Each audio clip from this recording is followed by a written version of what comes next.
Now on air with the Crick Kong commentary team.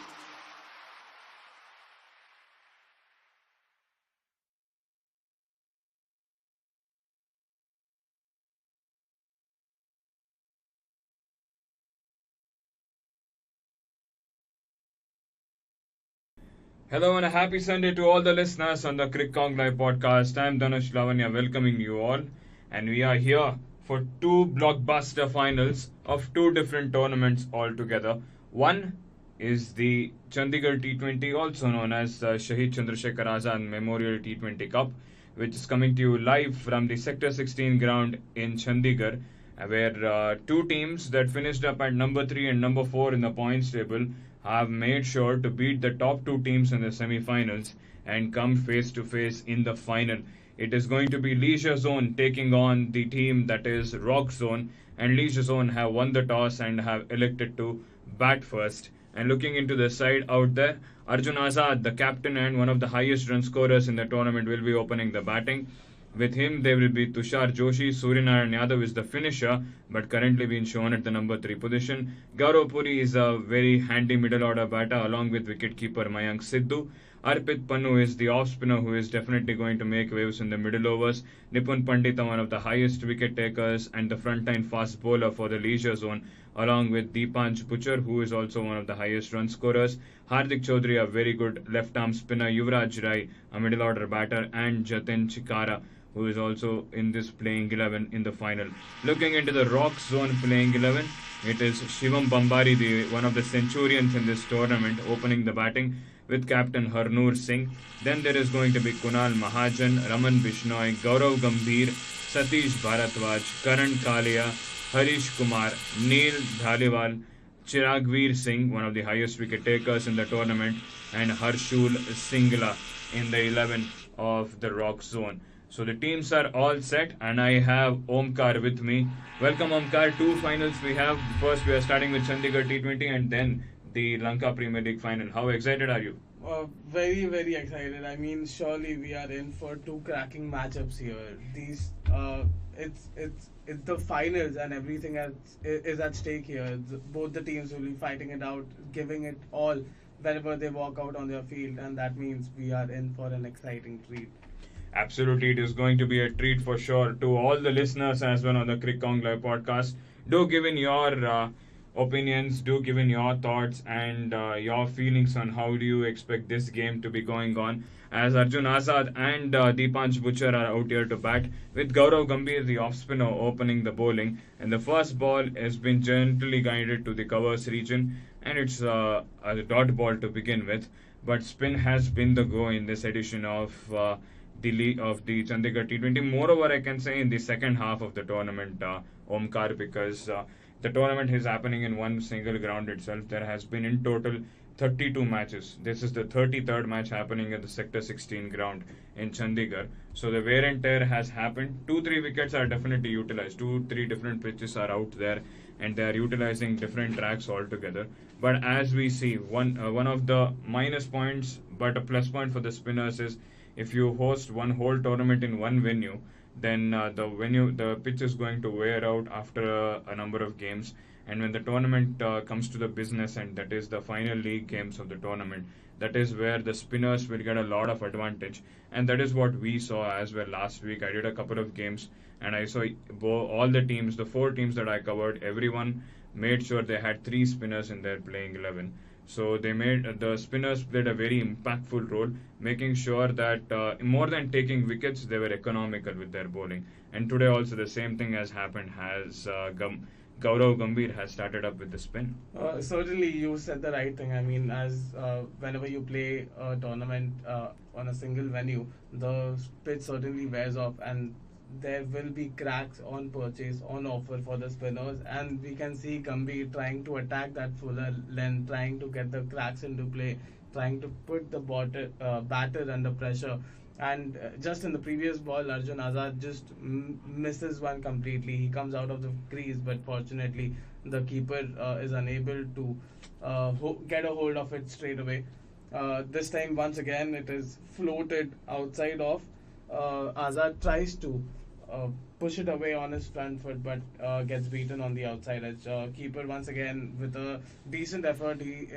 Hasn't been sharp in this very first over, but he certainly needs to pull his socks up. But because whenever a spinner is in play, the keeper is the one who needs to actually know the bowler, know where the ball is going to spin, and he needs to be alert. And what a delivery to end with, a wicket-taking delivery. Gaurav Gambhir strikes in the very first over. Leisure zone, 1 for 1 at the end of 1 over. And that is a very, very important wicket, Omkar, because it's the captain and one of the highest run scorers in the tournament in Arjun Azad. And in the final, a most important match, he is going back for a duck. And that is going to be very, very impactful for the leisure zone batting. Once again, Gambhir goes for the fuller length delivery. It hits the crack and turns in sharply to ping the batter high on his pads, and the umpire raises his finger without even any hesitation here. 1 for 1 leisure zone at the end of 1 over.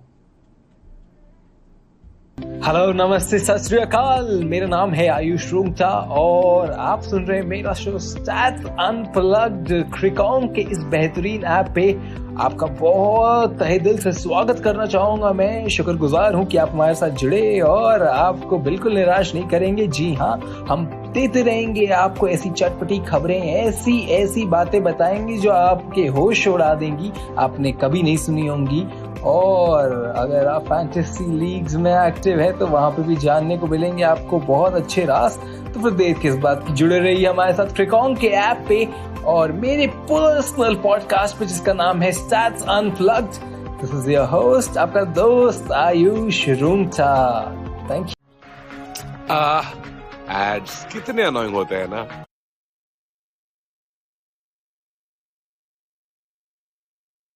What a brilliant start out there for the team Rock Zone, because they have managed to send back the captain of the leisure zone, that is Arjun Azad, to a duck, and that is going to be very, very impactful for the leisure zone team, because he was one of the highest run scorers, has scored over 200 plus runs in this tournament. And today, in the most important match, that is the final, he has been sent back into the hut, and it is Yuvraj Rai who is coming on to bat at number 3. And in the bowling, it is Neil Dhaliwal who is coming in with his right arm pace, and it is just the start that the Rock Zone would have liked. And looking back into the semi-final game that these two teams played, the first semi-final, Rock Zone versus Sukna Zone. Sukna Zone finished at the top of the points table. Rock Zone finished at number 4. Rock Zone batted first, scored 153 and managed to keep the Sukna Zone to 150. So it was a close call, close finish in that semi-final game yesterday, where they won the match by just 3 runs. Sukna Zone managed 150 and Rock Zone were able to get the victory out there. Another LBW appeal out here, and the umpire says definitely there is no way of me giving it a not out. She gives it a leg by for sure, but moreover the ball pitched in line, came into the stumps for sure, but it would be missing the bails high. That is the reason the umpire says there is no reason for me to lift my hand out here. Looking into the another semi-final that happened, where Leisure Zone played the Rock Zone, that is led by Manan Vora. Both the teams scored 165 and the match went into the super over, and in super over Leisure Zone scored astonishing 28 runs. Omkar, in super over of a semi-final, you scored 28 runs in the super over. That is going to seal you the spot in the final without you even getting bowling the bowling that super over. And Rose Zone just managed 15 runs in that super over, and that is why today we are seeing teams that have finished number 3 and number 4 on the points table come out and play in this final out there of the Chandigarh T20.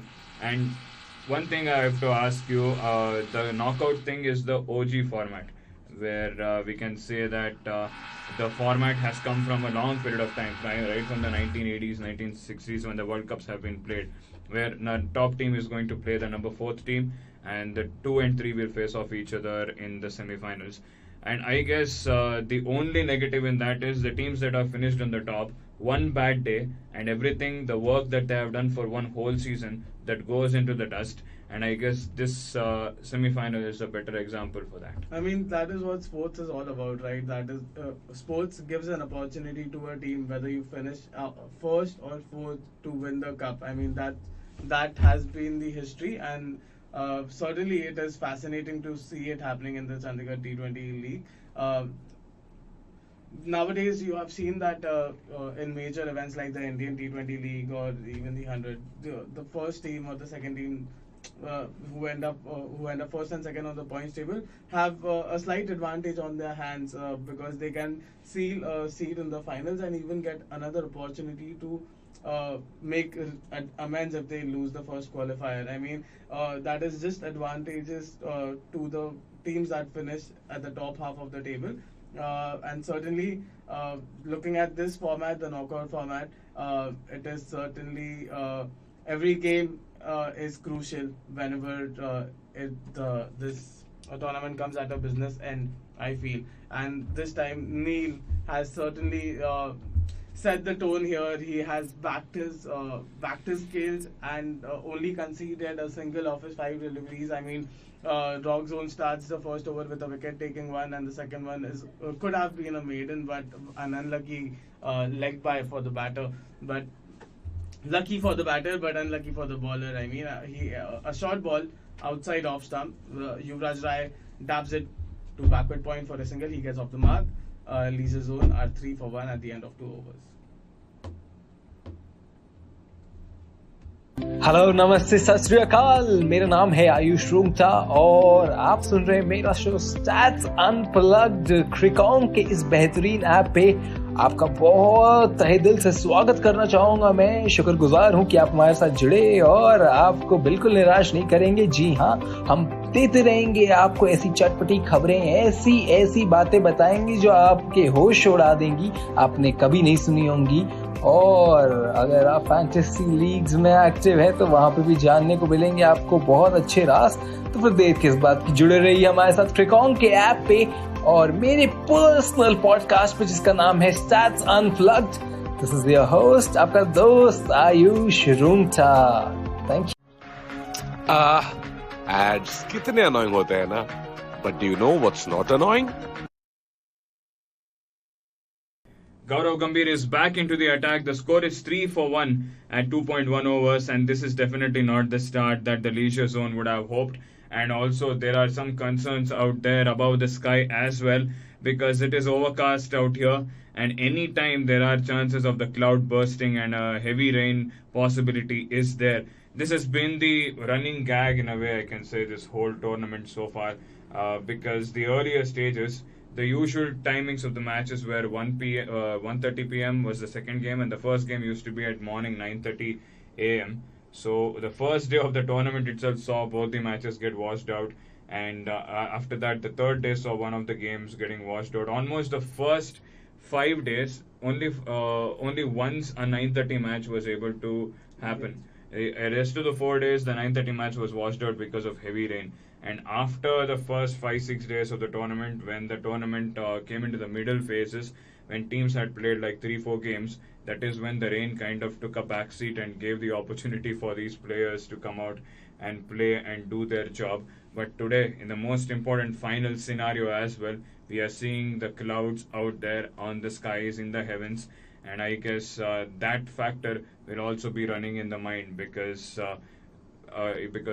if the Leisure Zone doesn't score that well, they are going to be in big trouble, and they are in big trouble right now, because the second best batter in this batting lineup, Deepansh Butcher, also is now walking back, and Gaurav Gambhir is just having his moment out here. Once again, he manages to plump the batter in front of the wicket. This time, Deepansh manages to move across and try to hit it towards the leg side, missed it completely, and the ball came in and hit his front pad, which would go and hit the middle stump in the trajectory. He goes back for 1. The score now is 4 for 2 at 2.4, and this is not looking very good for the Leisure Zone. They might have won the toss, but everything else has not gone in their favor so far. Nothing has gone their way so far. I mean, both their top batters. I mean, these two batters were very crucial for Leisure Zone. They have scored. Ha- they have scored half centuries as well in this tournament, and for apart from them, it is only Gaurav Puri and Mayank Sidhu who have scored a half century. And this time, I think these two players, the ones who have already reached this landmark, need to pull up their socks whenever they come out on the field. For now, it is Yuvraj Rai on the crease. The dark clouds over it could burst anytime. I mean, the signs are not really good. And Gaurav Gambhir, oh my God, what a spinner! He has taken this game. He's trying to take this game away from the Leisure Zone single-handedly here. He has picked up 2 wickets in 1.4 overs and conceded only a single. I mean, what is this? What is this stat? Definitely, he has given a good start, and this is what a spinner is expected to do when he is opening the bowling, and that is what he has done. Kept it stump to stump, made sure that there is no room for the batter. I guess so far in his 11 deliveries that he has bowled, he has not given the width to the batsman at all. He has kept it on the 3 stumps, bowled in the line, and Trying made to sure. make the use of the cracks. And also the Available cracks nearby. as well. You are pointing out right. It is the fuller length region Correct. where there are a lot of cracks out there, which he is utilizing it to perfection. Surya Narayan Yadav, who usually comes at number 6, number 7, has walked out at number 4 today. And in the final delivery, he manages to push it towards the mid-off region. Just 1 run coming from this over, and the score is 4 for 2 of the Leisure Zone at the end of 3 overs. Hello नमस्ते सत श्री अकाल मेरा नाम है आयुष रूंगटा और आप सुन रहे हैं मेरा शो स्टैट्स अनप्लग्ड क्रिकॉन के इस बेहतरीन ऐप पे आपका बहुत तहे दिल से स्वागत करना चाहूंगा। मैं शुक्रगुजार हूं कि आप हमारे साथ जुड़े और आपको बिल्कुल निराश नहीं करेंगे। जी हाँ, हम देते रहेंगे आपको ऐसी चटपटी खबरें, ऐसी ऐसी बातें बताएंगे जो आपके होश उड़ा देंगी, आपने कभी नहीं सुनी होंगी। और अगर आप फैंटेसी लीग्स में एक्टिव है तो वहां पे भी जानने को मिलेंगे आपको बहुत अच्छे राज। तो फिर देर किस बात की, जुड़े रहिए हमारे साथ क्रिकॉन के ऐप पे और मेरे पर्सनल पॉडकास्ट पे जिसका नाम है stats unplugged. This is your host, आपका दोस्त Ayush Rungta. Thank you. Ads कितने अनोइंग होते हैं ना, but do you know what's not annoying? Back live, we are, and it is once again Neil Dhaliwal who is bowling in the other end. He gave away just 1 run in this first over that he bowled, and now Suryanarayan Yadav and Yuvraj Rai, 2 batters, need to do a lot of work and get the Leisure Zone back because it has not been a good start, and it is definitely pressure on them. And also, the heaven is showing signs of heavy downpour as well. So there is a lot of things working in the favor of the team that is Rock Zone who are bowling currently. And I don't know why with the overcast conditions, the captain of Leisure Zone decided to bat first, because the moment you see the sky and see the grey clouds, usually the captains say that if the rain comes into play, it is better for the team chasing out there to go out and play, because they have a larger opportunity of winning the match, of getting to know the condition, of going through all the issues that are going to come in during the course of play due to rain. So that is why teams always tend to field first when the overcast conditions are out there. But if you see the ground as well, if you see the look from the hard cam here, it sounds like one half of the ground is having brightness, the other half is completely dark. That is how the ground is currently looking right now.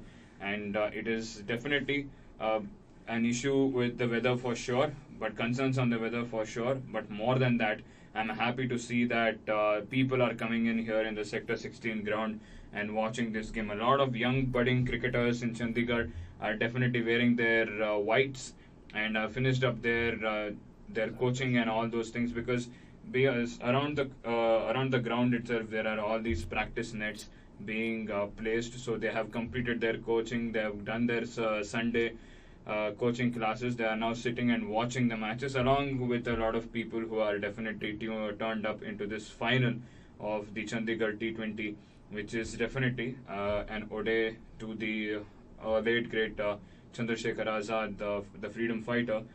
But more than that, it is a good initiative for the players of Chandigarh to showcase their quality, because Chandigarh cricketers are a mix of both Haryana and Punjab cricket. Correct. So they have the opportunity to represent either of those two states, and where both these two state players come together and kind of play here in this Chandigarh T20. And I guess they have kind of utilized the opportunities that they have been given and have made sure to make a mark for themselves. I mean, the fans are here in pretty good numbers, I feel, and they are here to watch a good game of cricket. But the dark clouds that are hovering around are certainly not a good sign. I mean, I certainly doubt if the fans have even carried their umbrellas to this game, because I don't think they were predicting any rain here, because this part of the ground where the fans are sitting is mostly under the sunlight. And to go back to the point where you mentioned, Dhanush, that Surya Narayan Yadav is usually a middle order batter, but he has he has been pushed up the order in the finals, and he is trying his best to get his side back in the game, as he finds this cracking boundary. It's a short ball. Yadav steps out of the crease and pulls it towards the cow corner. One bounce and over the ropes it goes. No, it was not one bounce and over the ropes. It went over the ropes. So he has And got a then a six bounce. out there. He has got a Incredible. six out there, and that Incredible is shot. definitely brilliant start for him out there in this match. And he has been that kind of a distinct flavor in this playing 11, because if the team is going in one way, he comes in and completely changes the trajectory. That is moreover towards the positive side. The games that I have covered for the leisure zone, he has always performed and done well. Today also he has an opportunity to do so, and he will be hoping to do that. Over is done and dusted. 10 runs have come from this over. 14 for 2 the score is after 4 overs for the leisure zone.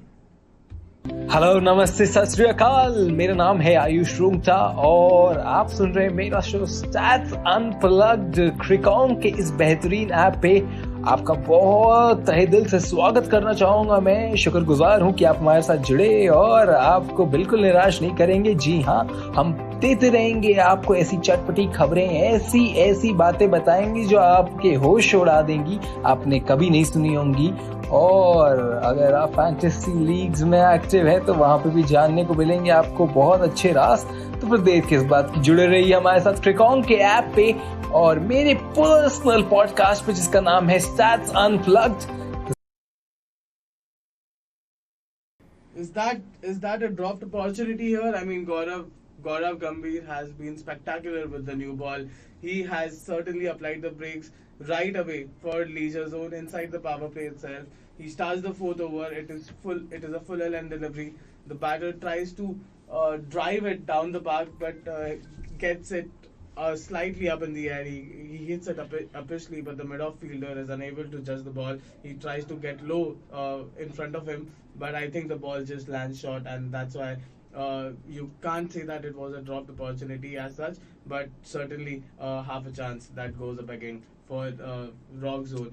I mean, this just could have been the worst start for Leisure Zone if Yadav could have gotten out after a decent start. I mean, he got a maximum in the last over, and he certainly seems to be in good form here. And as I say that, he goes down the park, trying to find the boundary once again, but Gaurav Gambhir strikes, picks up his third wicket, and Rock Zone are on top here. Clearly, a full LN delivery, pitched up. Yadav thinks that it is in his arc. He tries to loft it towards long off, but with a straight bat, he does not get the distance on it, and the fielder charges in from the deep and takes a brilliant catch.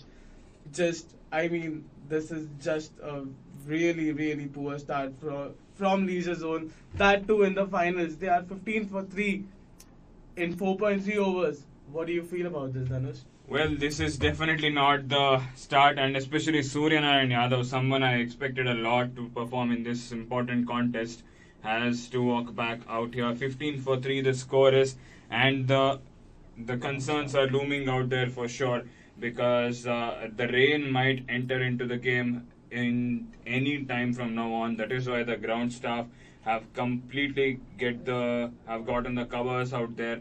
They have made sure that the moment the rain starts, the rain becomes heavy, they will come out with the covers and make sure that there is no damage done to this wicket. Already a lot of wear and tear has happened. This wicket has gone through a lot of rain already because of the early stages of the tournament where the matches were getting abandoned regularly. But now, with rain once again looming in the final, they don't want the ground to get even more damaged out there. And I think the ground staff have taken a couple of steps ahead, but I think they're still waiting for the umpire signal. A couple more steps now. They drag the covers, and yes, I mean, bad news for the spectators, for the cricket fans in Chandigarh who are present and the ones who are listening to us. But it has started to drizzle now. The covers are coming on. The players have been asked to get out of the field here and try to get some protection from the rain. Hopefully, it is just a passing shower and we get some action back in this exciting final.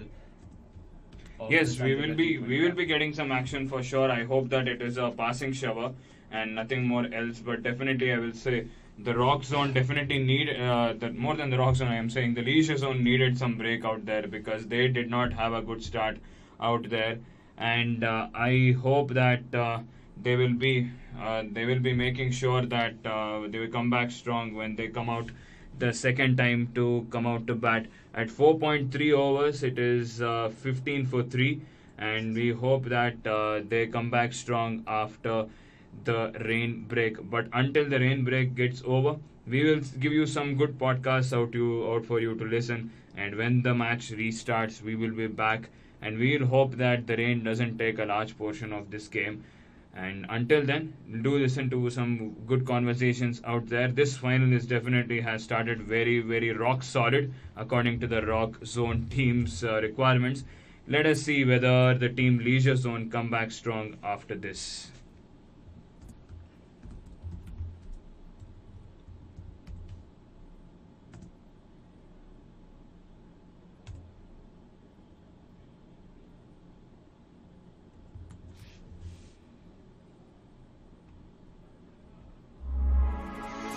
You are listening to Crick Kong Podcast.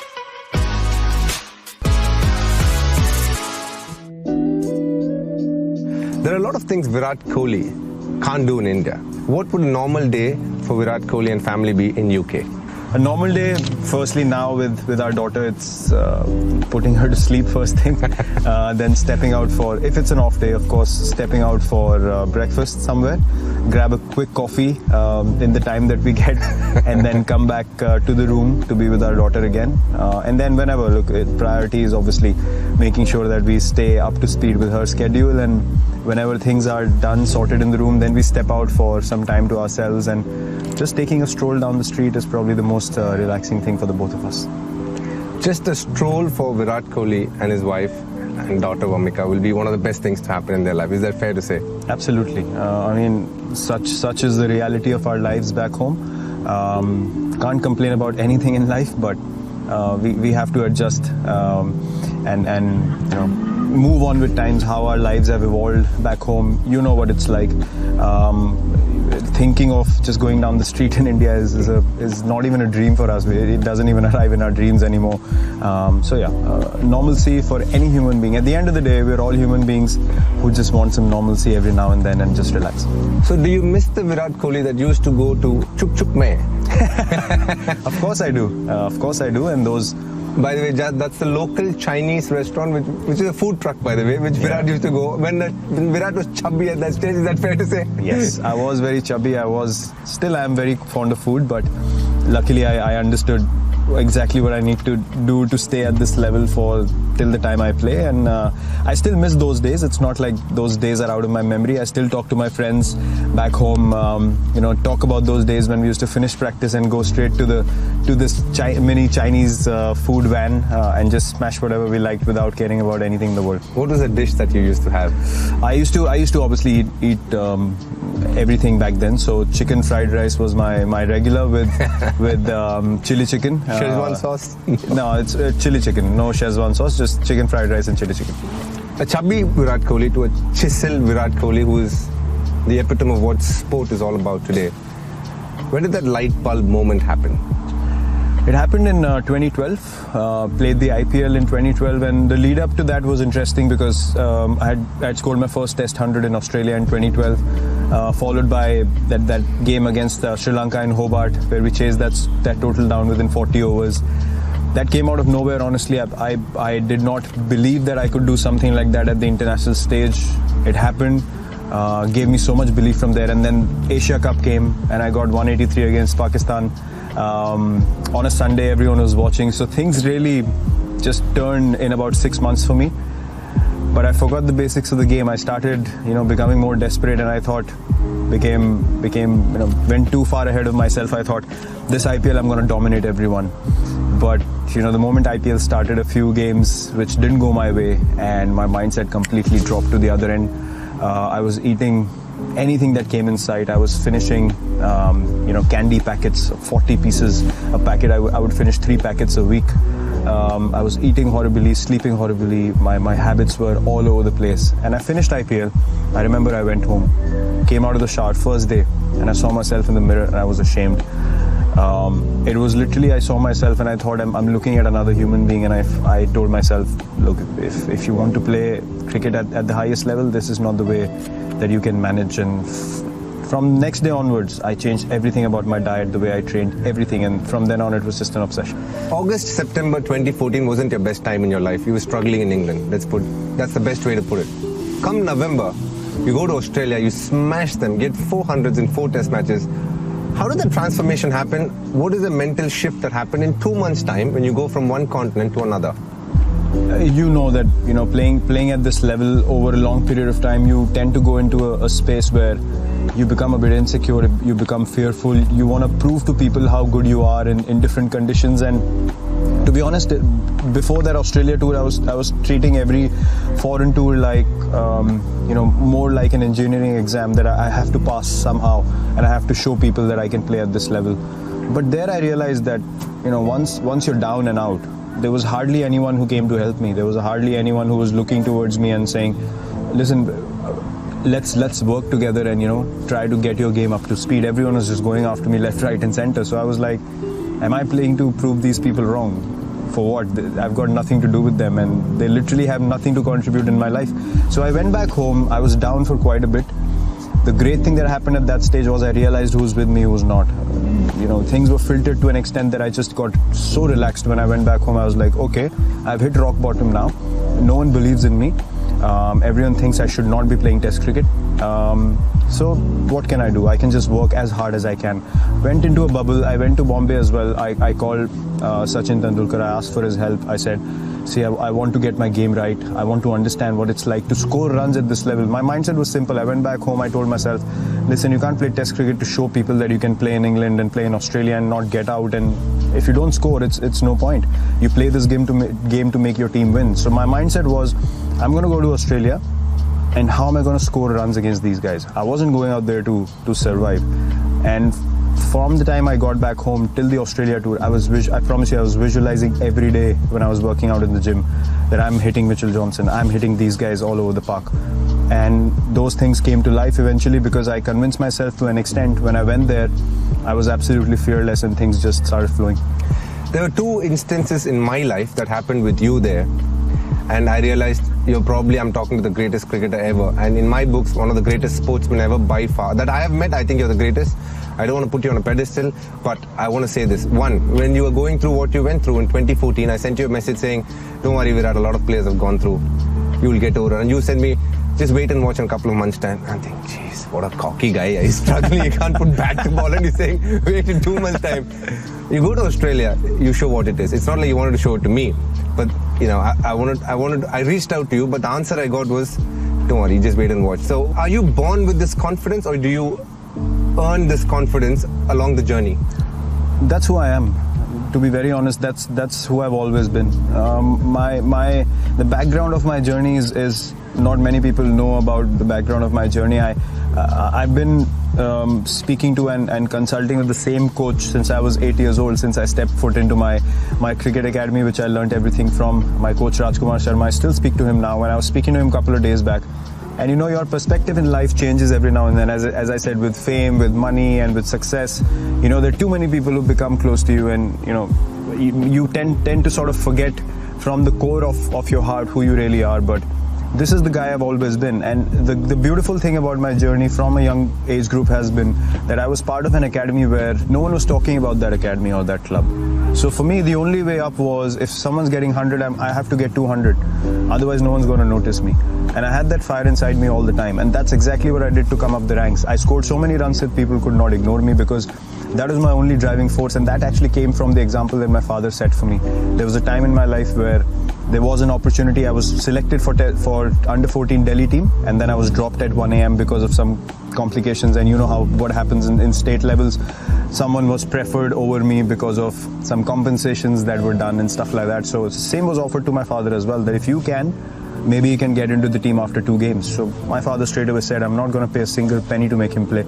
If he can play on his talent, so be it. If not, it's not meant to be for him. So that stuck with me for life, and I've always relied on myself and what I can do as an individual first, and then I'll take help along the way. And people who have been willing and open to help me and understand who I really am have been the ones that have been closest to me. So this natural, when my back is against the wall, there's only one way for me, and that's forward. And I will do everything in my power to fight my way up again. This is an emotional question. I know your dad meant a lot to you. I know he passed away in 2006. But the next day after that happened, you went to a domestic cricket match and played. What would make a Virat Kohli do that? What was he thinking? I honestly, I was blank that morning, and I called my coach, and he was quite understanding of the situation. He asked me, what do you want to do? And instinctively my answer was, I want to go and play. For me, leaving a cricket game in the middle of me batting overnight was just not an option at all. If I hadn't started the game, that's different. But for me to leave a cricket game in the middle of it was something that I could not even imagine. So leaving my team like that, I felt like it was not fair to the game that I love so much, and that's literally my life and soul. My father would have wanted me to do the same. So it was just a no-brainer for me, and I told my family. My family was a bit surprised that I wanted to go and play, and I just went into a zen mode, and I just went out there, and things just started flowing again, as I said. And these are the times that make you realize that this is exactly what you're meant to do, and everything that happens in your life from here on are going to be this through this source called cricket. So the whole journey, the kind of matches that have happened, the kind of knocks that have happened, the kind of moments that have happened, that people have looked and said, wow, I want to do the same. It's literally me making an impact on other people through this game. So that's when I realized this is my journey, and I need to do things in a very organic and a very, very pure way. Because when you watch it on TV, you can tell the difference between someone trying to fake it or someone playing with heart, and you obviously want to repeat the same. I saw that in my heroes. So I thought, look, this is exactly what I need to do in life. There was not even a moment of doubt. You take the Under-19 World Cup, and then you're jumping and there's aggression. You take 2021 World Test Championship, there's a wicket, it's probably the 8th wicket, which is innocuous, but you still have the same aggression. That feistiness is what is there on the ground. But off the field, you're a very different person. But do you think this feistiness brings out the best in you every time you step on the field for India and for your franchisees? Well, for me, a game of cricket is about making your team win. I can very well enjoy the process of batting in nets. I can very well smile and have fun and fun and games. But when you mean business, you mean business. In life, I don't have to compete with anyone. I'm not in a space in everyday life where I have to be feisty or aggressive. But for me, one thing was always very clear. When I step onto the field, I'm going to give 120% every game that I play. And one thing for a fact that no one can count that against me. till the time I play this game, I am going to play this way, and this is who I am. And if my mindset in the field is simple, I will not stand around wanting people to do something that I'm not able to do first. For me, every ball is an event. I'll throw myself around every ball of the whole test match. Whether it's the 90th over of the 5th day, I'll still throw myself around, because for me, every moment is an opportunity to make your team win. And that is exactly why you step onto the field. You have to make that time count. Our careers are so short anyway. Even if you play for 20 years, after that you can't play the game. So when you are on the field, you absolutely make most of it. And I let things flow. You know, I don't necessarily look to put any restrictions or tabs or filters on me, because I feel like I have to be myself. I have to be my organic self. If you don't like it, that's fine. That's for you to judge, or you to decide. But is that going to make me change myself? Not at all. So my second greatest moment with you was, I was with you in we played together in RCB.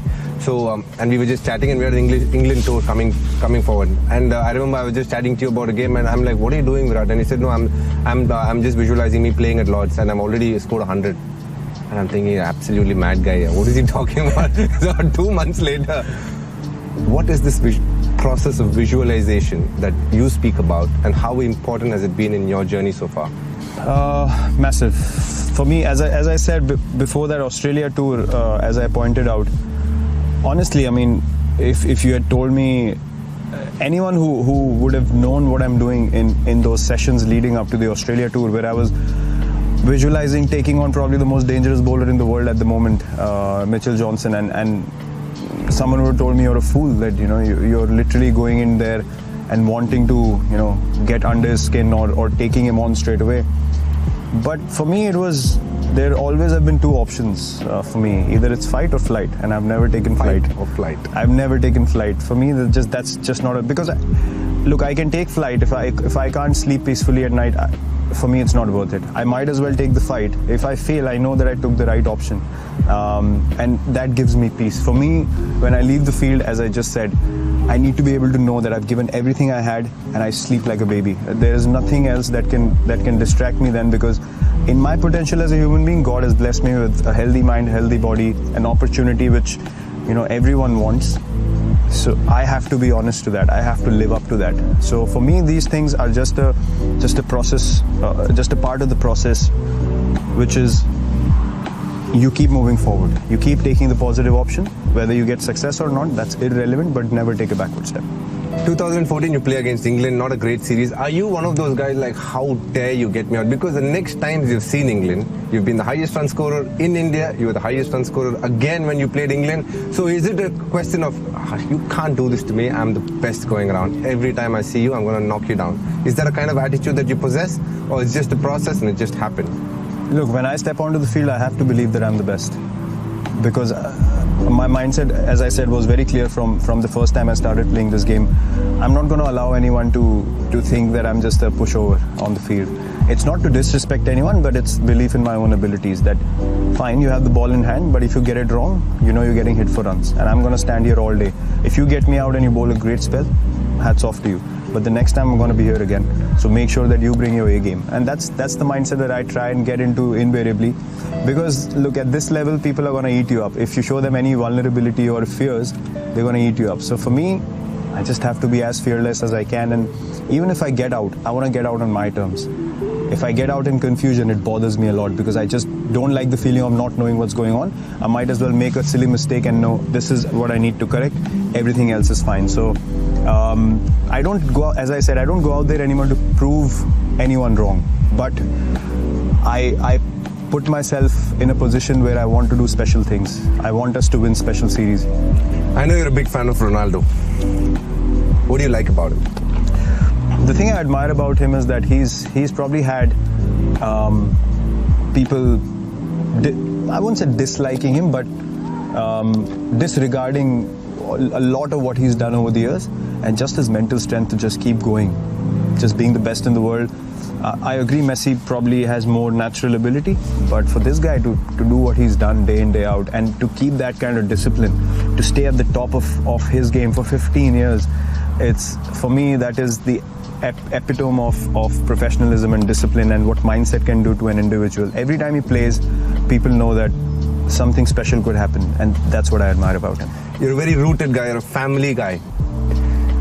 And I remember the first time you met Anushka, I remember this very well. You said, the prettiest girl I've ever seen in my life. How has that been? How has that journey been?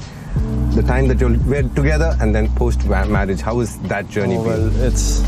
I always tell Anushka that, and I've said this many a times. If I hadn't met her, I don't know where I would be in life. I was such a reactive kind of an individual that I just didn't know structure in life, what structure means, you know. Ever since I met her, I knew from the time I met her that Were you shy at the start to even talk to her? Not really. I mean, I was like how I joke around with everyone. I started joking around with her, and luckily she had the same background as me. Like, did she think, what a nasty guy, he's just coming first day on She the found set? it funny because she said for the first time I saw someone around me joking about the things that I've experienced as a child. So that really, you know, connected at the right level. And I always tell everyone this, that she's made me realize, as I said, where I am and what impact I can have through what I do. So she's actually elevated me, I don't know how many levels as a person, and that has eventually, you know, filtered through in cricket as well. So I couldn't be more grateful and lucky to have a life partner like her. So is it fair to say that you were like a rough diamond, she's polished you into a nice shining one? Absolutely. She is absolutely my better half. I saw this interview where you said that, you know, when you were young, you used to squeeze the toothpaste all the way to the end.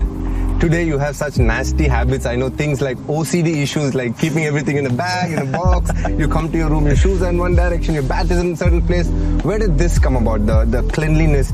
Did cricket teach you this discipline, or this discipline made you a better cricketer? I wouldn't say I was the most disciplined before, but then again, from the time that shift started happening, eventually what it told me was, you as cricketers, you go away from practice, you spend a lot of time in your room, in your own surroundings. So the surroundings have to make you feel relaxed and calm as well. Somehow I don't like things, you know, just thrown around, and I like to keep things in place, in order. Similarly with my kit bag, with my stuff in the dressing room as well. I just can't see my stuff being thrown around.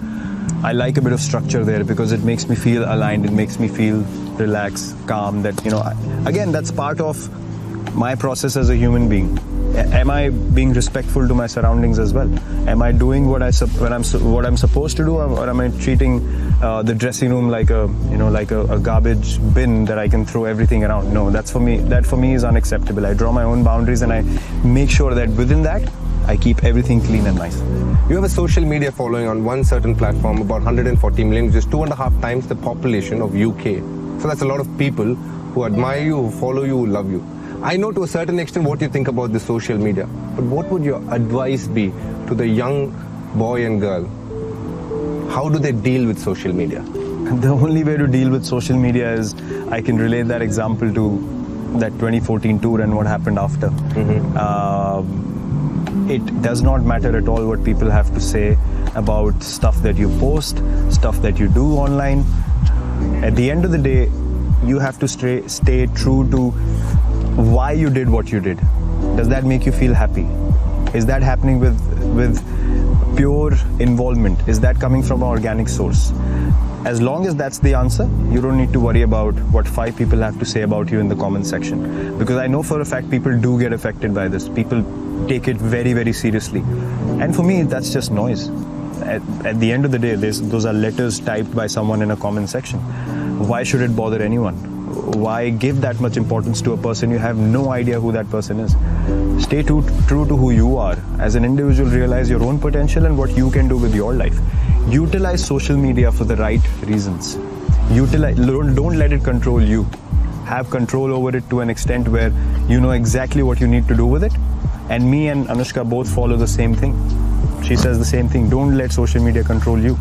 You be in control of how much you want to look at it, what you want to do with it. If you've posted stuff, you don't need to bother about whether 1,000 people abuse you online, whatever they have to say about you. That's just noise for me. And that's always been the case for me as an individual.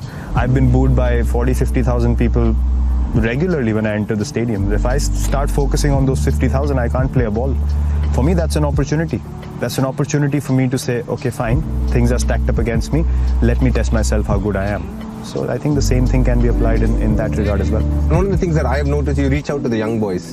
And I know, when in your younger days, you had your fair share of parties, you had your fun. But today, you're a very family-oriented guy who's definitely not fascinated by either parties or drinking so much. So, and I know you reach out to these young boys who come. Sometimes you get carried away a little bit with the adulation. Why would you do that? If you told me I had to walk away from this game tomorrow, I can walk away without any regrets, because everything that I've done since I entered the Indian cricket team has always been for the team, has always been from the point of view, how can I improve this environment that I'm a part of. The reason why I reach out to these guys is because I don't want them to waste probably months and years of my life that I wasted as a youngster still trying to figure things out. When I found out the formula for success and what it means to compete at this level, I want these guys to pick it up early so that the transition with Indian cricket can be very smooth. It should not take youngsters 2 and 3 years after the seniors are gone to build the team again. So I want them up to speed immediately when we are, almost about to step out and Indian cricket stays on top. So my mindset has always been, how can I get these guys match ready? How can I get these guys into a space where it doesn't matter whether the guy bowling or running into bowl has got 130, 140 test matches and you've got 4. If you have more belief in yourself than him on the day, you can outplay him. So that's what I've tried to inculcate in their minds. That don't let these norms of playing 30, 40 games and gaining experience fool you. Because even after 80, 90 tests, if you're not in a good frame of mind, experience counts for nothing. You're still going to nick the first ball into slips. So this is a game that has to be played in the moment, and you have to play one day at a time. And as long as you're fulfilling your potential on that day, that's all that matters. So that's exactly why I go into that space and I talk to them about the things that I did wrong when I came in. Don't play for, proving people wrong. Don't play for stuff that does not matter, which is England tour tick mark, Australia tour tick mark. It doesn't matter at the end of the day. Were you in the right head? Did you step onto the field absolutely fearless? If you did and you're failing every innings, no problem at all. It was just not meant to be for you. But don't play for the wrong reasons. So that's what I try and strive for with the younger guys stepping in. A hypothetical question. Virat Kohli at 50, when he turns back and looks around, Virat Kohli the captain, what's the legacy that you would have wanted to achieve as a captain? In my mind, I have already achieved what I wanted to as a leader, which is to create an environment and a culture where people strive for excellence every day. And when I see us practicing now, every session that we play, no one's wasting their time on the field. That for me is so important, because I would rather have an hour of quality practice and I've done everything that I had to do, rather than lurking around for 2 hours, 2.5 hours, fooling around for an hour in between. I don't see anyone doing that anymore. It's absolutely precise, it's absolutely professional. Even at the age group level, if you want to play for India, you got to be fit. You got to have a certain kind of fitness level. Fast bowlers who are coming in now are ready to bowl 20 overs, easy, and they're fit. They hardly have any niggles. So I feel I've done my job in the transitional phase. After MS left, cricket evolved. It changed. The pace of the game started, moving notches higher, and we moved with time. We stayed up to speed, and the results of which in the last 5-6 years is for everyone to see. We are probably the one team in world cricket that everyone's wary of when we travel, and that's all that I wanted to see as the captain of the Indian cricket team. In the current England setup, there's Burns, there's Sibley, very unorthodox. But you don't find such unorthodox batters coming from India. Do you think we are taught fundamental basics of the game far higher in India, or in a different way the coaching is? Could be. Also could be difference of conditions. I don't think conditions in India challenge you to play in a different way, to be very honest. You might see us playing spin differently to other people, but when it comes to fast bowling, I don't think that in India the ball does so much that you need to find different ways of scoring. If you're fundamentally correct or your foundations of batting are correct, you can score runs invariably. You know that in India it does not seam or swing as much. So we're not too bothered by growing up what areas I need to score, and everyone's wanting to score down the ground and meet the ball in the middle of the bat, and we love to feel ball on bat, which can be a downfall for us in conditions which are slightly testing. So we actually evolve and learn on the go, which I think is a great strength for us, because as soon as you are in a learning phase, every time you play, there's something to grasp and add to your game, which I think is a great thing, because then you're never getting arrogant or never getting too far ahead of yourself. Every time you play in different conditions, you know as subcontinent players, okay, I need to adjust my game to these conditions, and these are the scoring areas I need to focus on, and then you have a purpose to work towards. You're a very all-round guy, I noticed. You're one of the few guys who can sing well, definitely enjoys dancing, loves this Punjabi songs. I mean, I think that's born in you. And you're a life of the party in most of the places. Do you enjoy being the life of the party? Or you want people around you just to be happy and have a good time? What is it? Of course, I love joking around. I love making people laugh. You've been around the group for a long time. We've played a lot of cricket together. You would know I genuinely like people having a good time. And for me, it's not being the center of attention. I would very happily be sitting in a place going unnoticed, but if I have an opportunity and I see people hesitating around, not starting something, I'd want to be the first guy to just relax everyone, just get it going, get everyone into it, and just like to see people have fun. Even on the field, even in the toughest moments, the mindset is simple. Let's go out there, have fun. Just enjoy this moment. Face the fear, look it in the eye and say, fine, I'm gonna have a smile on my face and I'm gonna keep coming at you. And that's how I live my life as well. I don't live my life half and half. I've never done something which I'm not 100% convinced about. So for me, as I said, if you wanted me to walk away now, I'd have zero regrets in life or in cricket. Not many people know this side about you. You're probably one of the most punctual and disciplined person. If there's a time that's given either for an interview or for a shoot, I've always noticed this, you're there on time. Is that something that you learnt on the go, or is that something you had your parents inculcated that in you? Well, I think my father, firstly, he was a very punctual man, and then my coach as well. For him, not being on time was absolutely not accepted. There was no tolerance for that. So 6 a.m. practice means I was there 5:45 every morning. I'd probably sit there, wait for the fog to clear out, and then start knocking balls before everyone arrived. That just became a norm for me. Even now, when I have the opportunity to go into the gym early or come to practice early, I would take it with both hands, and it's just become a habit for me now. And also, I think the more busy you get, especially when you have to do commercials and stuff, I like to reach on time and I like to leave on time. It should not filter either way. So I think it's just become a part of my life now. Do you lack time? Sometimes you feel 24 hours is not enough? You can't experience what someone is going through until you actually live their lives for a bit.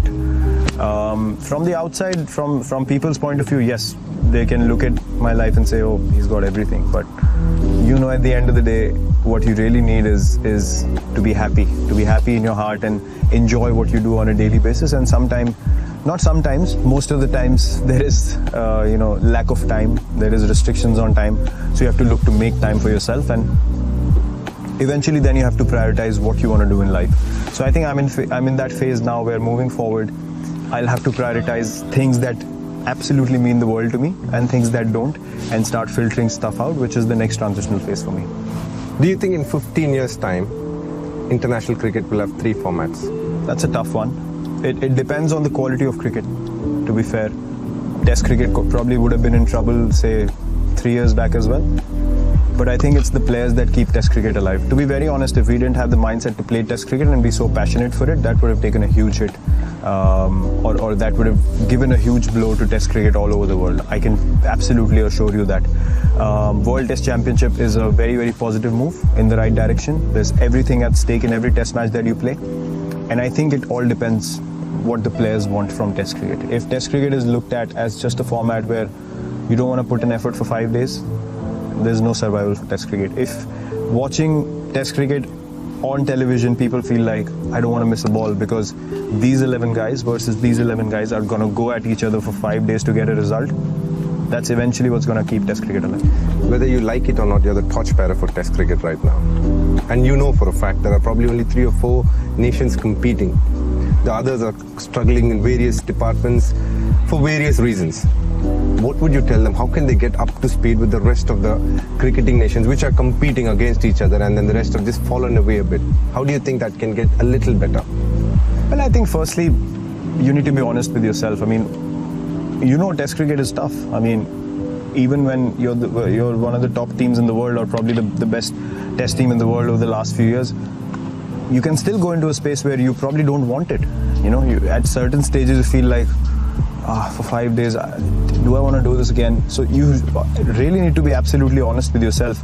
Are you ready for the hard grind? Are you ready to wake up on day 3 when things are absolutely stacked up against you and go out there and bowl difficult spells for the team? Or when you know that you are in trouble, as a batting unit, are you going out there to get that 100 or get that 150 for your team? You know it's going to be tough. Things are going to stack up. You probably have to do it for 5-6 hours over a period of 2 days. Are you strong enough to do that? So I think honesty, firstly, looking at yourself in the mirror, whether you want Test cricket or not, and if the answer is yes, then you just go after it relentlessly. And I honestly feel like there's not enough motivation for people towards Test cricket. It's something that I observe, and that's why you can very well see that teams invariably give up very easily in Test cricket and don't find ways to get back into the game. We need more Virat Kohlis in world cricket to keep Test cricket going. Is that a fair statement, you think? People who are fascinated by Test cricket, people who are looking to go there and grind, fight. Every night when you go in, there's a fight, and the next day morning when you wake up, your body is tired, but push yourself and enjoy every moment on the field. That's a hard one, isn't it? It is a hard one, but you've got one for now. And he's going to give everything for Test cricket till the time he plays. I can assure you that. I don't know about the mindset of other people, but for me, this is the absolute pinnacle of the game. What is Virat Kohli as a father like, as a dad? How has he enjoyed these last 6 months? Obviously, things change after you become parents. Your priorities totally shift. But there's such a calming energy in your child's smile. When they smile at you, you literally forget everything in the world, and it's so pure. I don't have words. I don't know how to actually express that feeling, but it is probably the biggest blessing that I've ever received. The more emotional question is where I wanted to go next. I don't want to know if I want to. Do you miss your dad sometimes that he hasn't seen Vamika? Is that something that have you thought about? Many times. Yeah? Many times.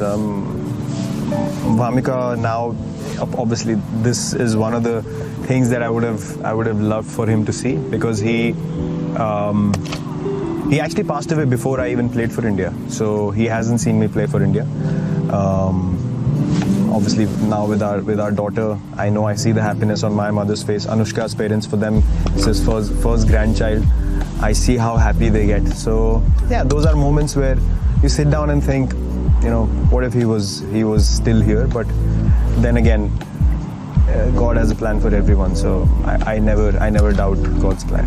It's only fair to say, I know for a fact, I've seen it, that you've literally imbibed Anushka's parents literally as your own parents in these last 5-6 years that you've been together. How have they been? What is the relationship like with the in-laws? Oh, it's amazing. It's amazing. Just the acceptance from day one was something that was so beautiful. I never felt out of place whenever I met them, whenever I went to see Anushka. Even now, my father-in-law and me are like friends. We share. I can literally share everything with him. And he's an ex-army man. His point of view is so fearless and so clear. It's absolutely amazing when I speak to him about anything. And my mother-in-law as well, just beautiful people, and my brother-in-law as well. All of them are so accepting and so welcoming. At the end of the day, you realize when you so organically blend with people who accept you so quickly, that relationships are only based on mutual respect and understanding and unconditional love is what they call, and that's something that I've absolutely experienced with them. You have a brother, you have a sister, and now you obviously have Karnesh. All of them are, all of them are part of your immediate family. How is that relationship? You have with your sister, you have 2 brothers now. How does that work? Amazing. Everyone is really fun to be around. When we're all in the same place, there's just fun and jokes and laughter all the time. We try to get together as families as much as we can. Obviously, because of COVID, things haven't been possible from that point of view, but these are one of the things that we strive to do moving ahead as well. Mark times in the year where we get together as a family, probably go to the hills or go to another place where everyone takes 2 weeks off, and in the same place, just enjoying each other's company, good conversations, a lot of fun and games, and it's just a beautiful feeling for 2 families to get together and really have a great time with each other. Virat has to give an immediate snapshot of his journey of cricket. Just give me a few things. What do you immediately remember? The one consistent thing in my journey as a cricketer has always been, how can I make my team win from here? That's the only question that I have in my mind. Big games, Virat stands up. People have seen it, I've seen it myself. How do you do that? What happens? What is different in big games? Again, it's an opportunity. If 50,000 people in the stadium feel like it cannot be done, I would challenge myself to say it can be done. And I've seen it happen in a number of times where my conviction in how I see the situation has been far more powerful than the doubts of thousands of people in the same place. And again, that has shown me the power of visualization, as the question you asked before.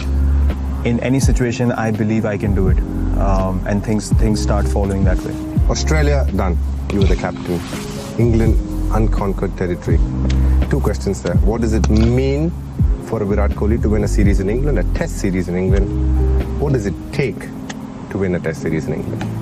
I'll answer your second question first. It takes relentless madness and pursuit of excellence every day over a 5-test series too. To tell yourself, I want to do the hard work and I want to get into situations which are tough in every test match on every day. Firstly, and you've got to be ready for that kind of workload and that kind of mental load. To answer your first question, for me personally, it means nothing more than winning a test match or a test series anywhere else in the world. As I said, for me, these things are not, anecdotes in my career or milestones in my career.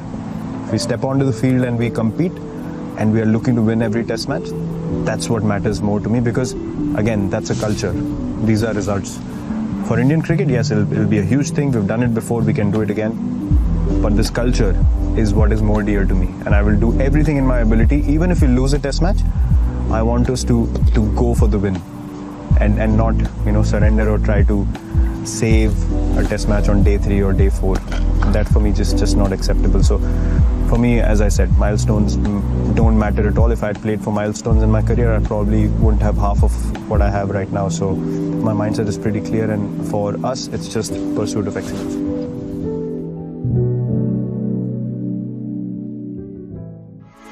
Crick Kong Podcast.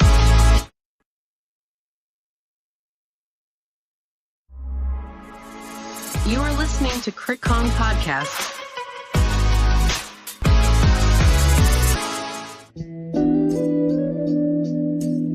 Andy, for the next player, could you take me through the first international cricket game you ever went to? Jared's 1983 World Cup. I was an 8-year-old boy growing up. I was 3. On the mean streets of Tunbridge Wells.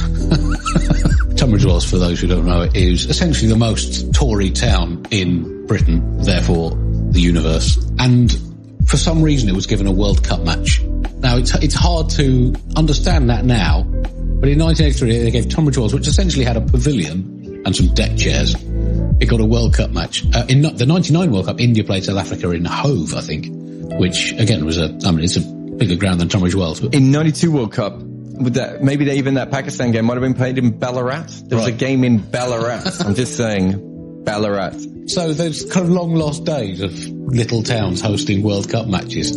India v Zimbabwe. I was obsessed with cricket. Got into it in 1981. India had been tourists in England in 82 along with Pakistan. So I'd sort of followed that team. So they were playing in Tunbridge Wells against Zimbabwe. Now Zimbabwe had beaten Australia in the opening game of the tournament. Too soon, Andy. India had beaten West Indies but then lost a couple of games. And we need to see this in context of quite how appalling India had been at one-day international cricket. In the first 2 World Cups, they famously humiliated by England in the first ever World Cup match, 130 for 3, chasing 330 odd in the first ever World Cup game, suggesting they hadn't entirely got to grips with the format.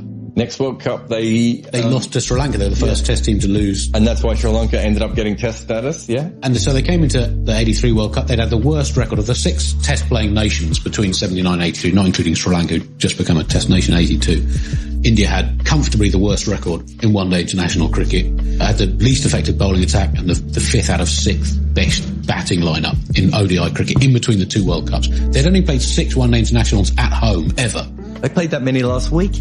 Yeah, so one-day cricket just was barely registering in India, essentially.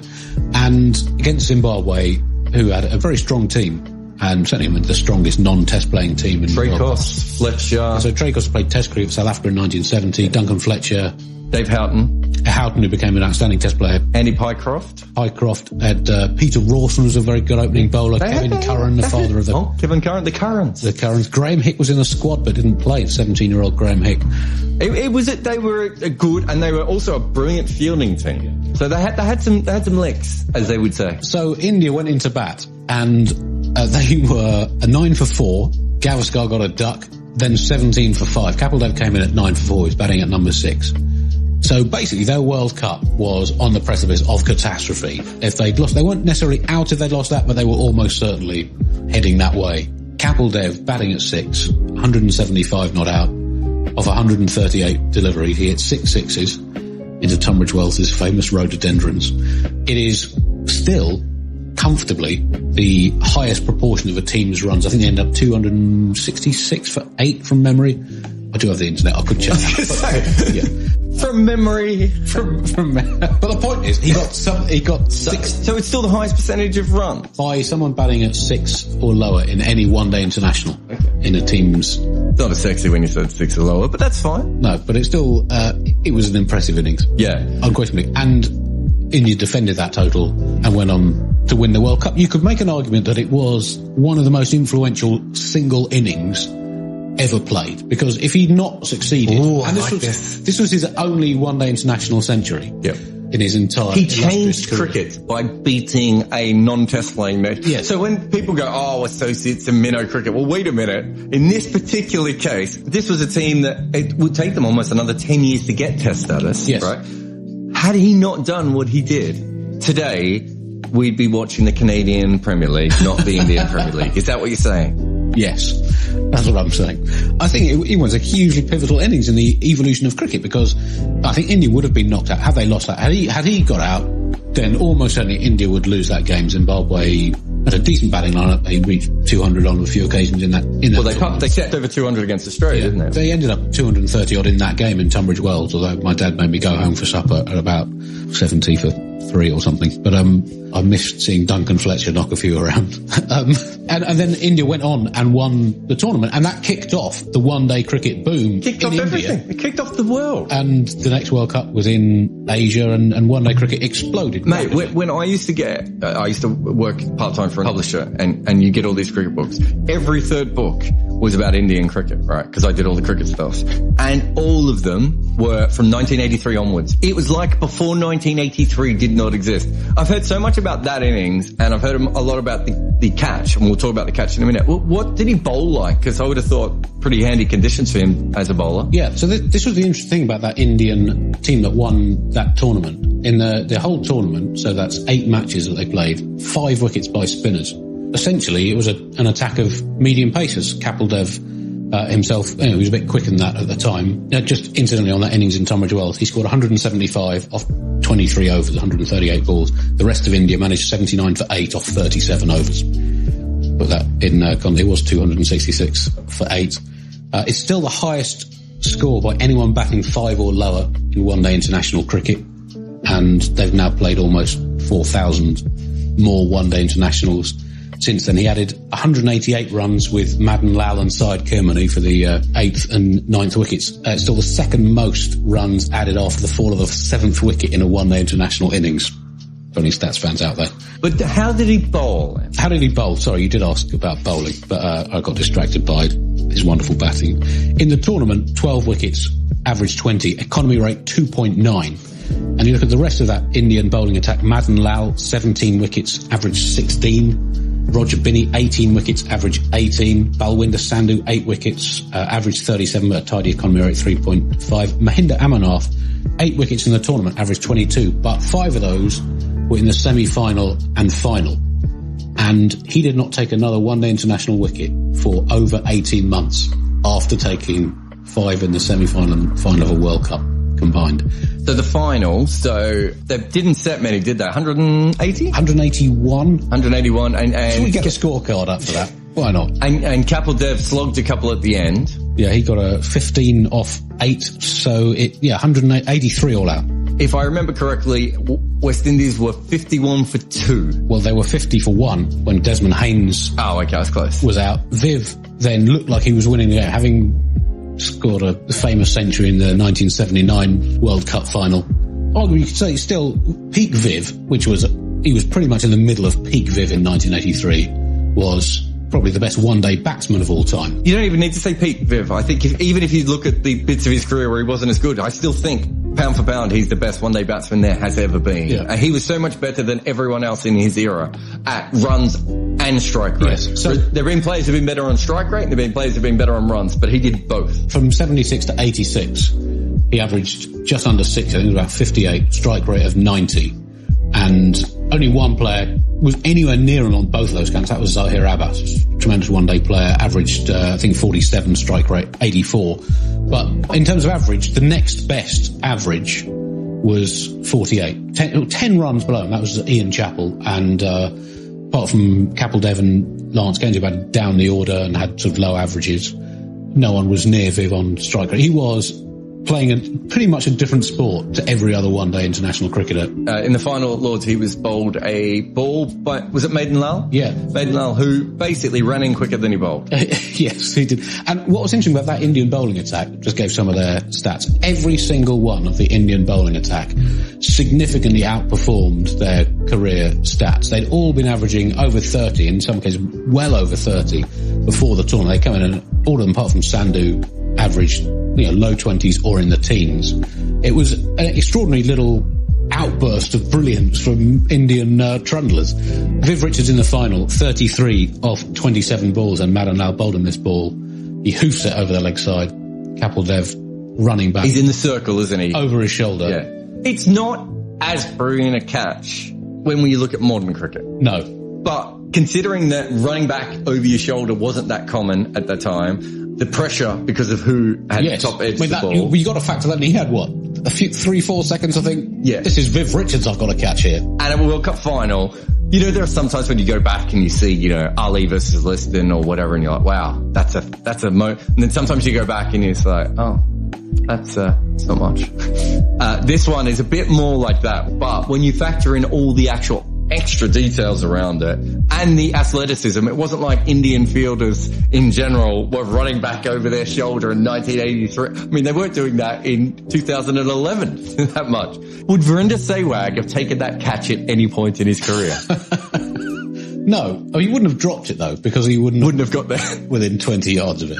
So he bowled really well and was a brilliant bowler in that series, and yet is remembered for these two other random things, which is, I suppose being an all-rounder, to be fair. But and he was captain, of course, as well in that. He did okay in that tournament, so he did pretty. And in the final, 1 for 21 off 11. So handy, old school bowling figures. And that was the last game of 60 over one-day international cricket ever played. Hi, I'm the legendary Golden Age Australian batting genius Victor Trumper, and you're listening to the Cricket Statist Hour.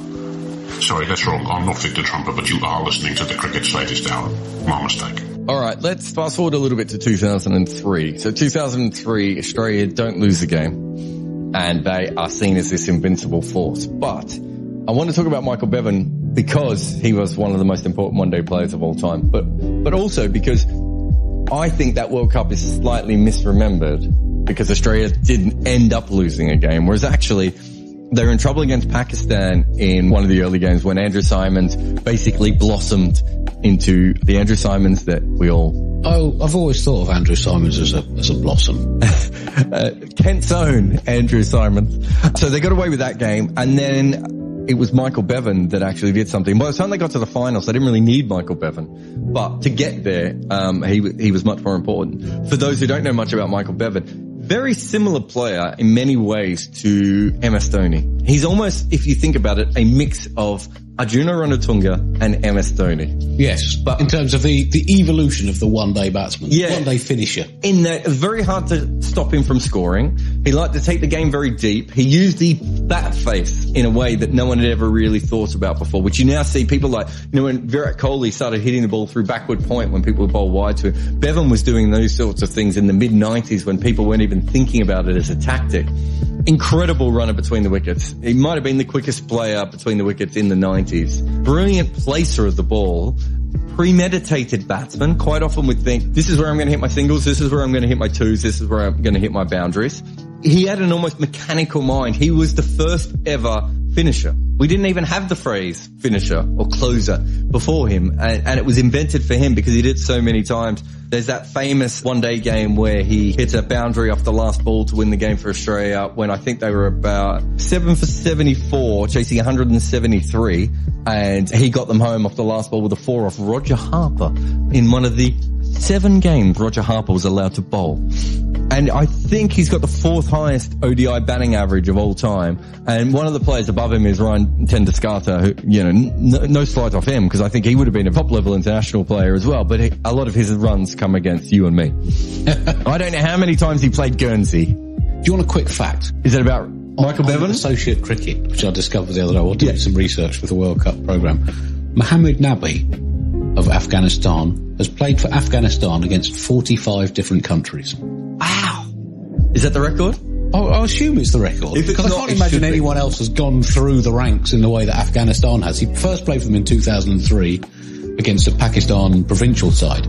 But in terms of other national cricket sides, he's played against 45 countries, ranging from India to Iran. He's played against Argentina. He's played against Jersey. Played against Burundi, I think. I remember that Bhutan, game. Certainly.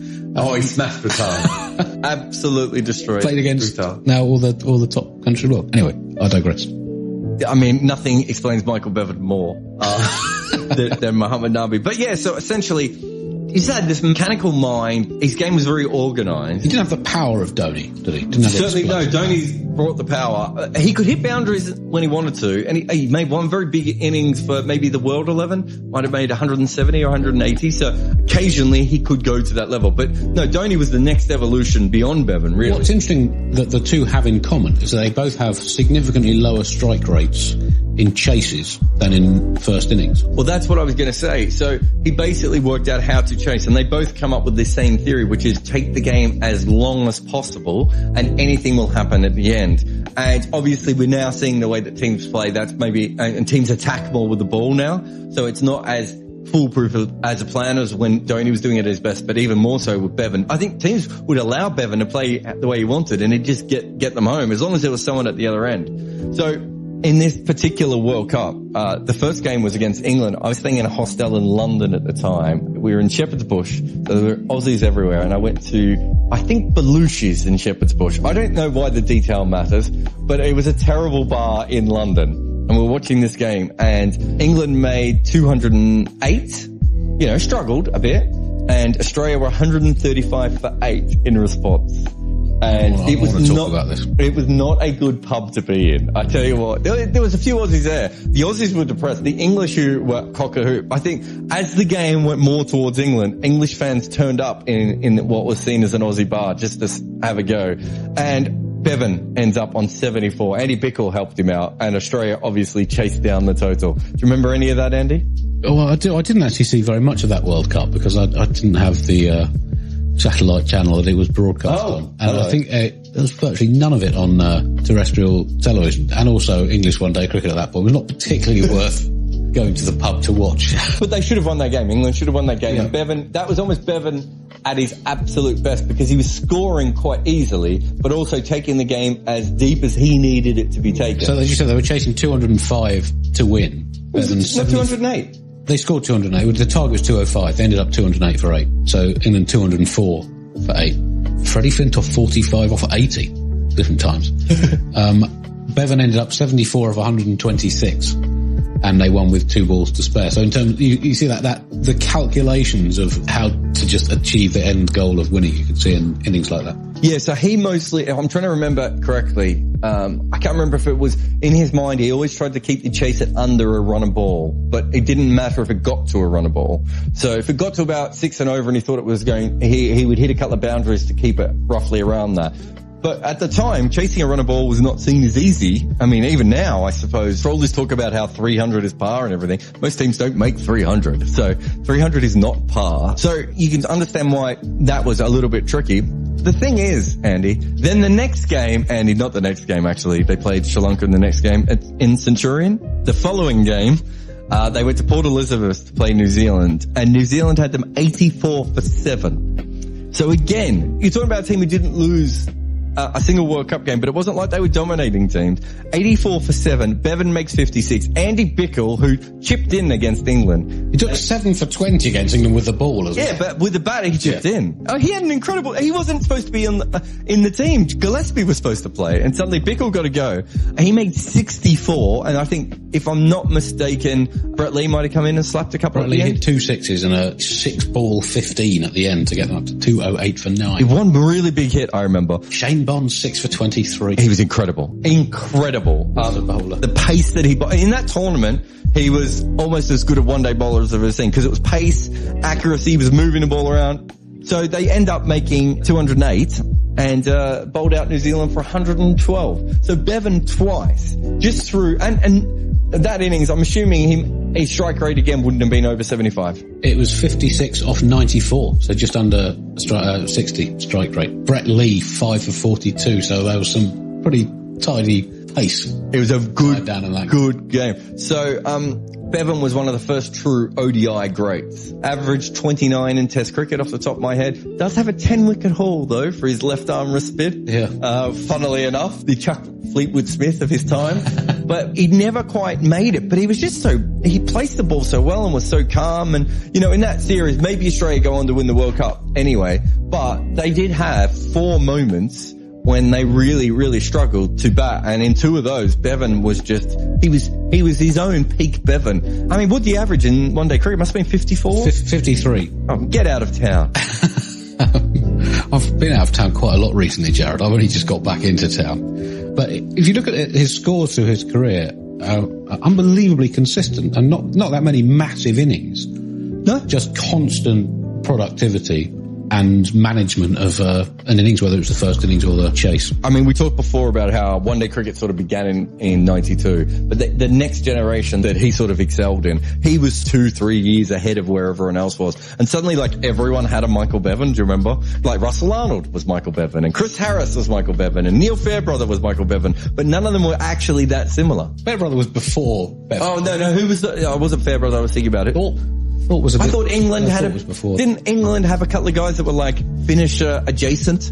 The only problem for the England players was they were never close enough to actually finish a game.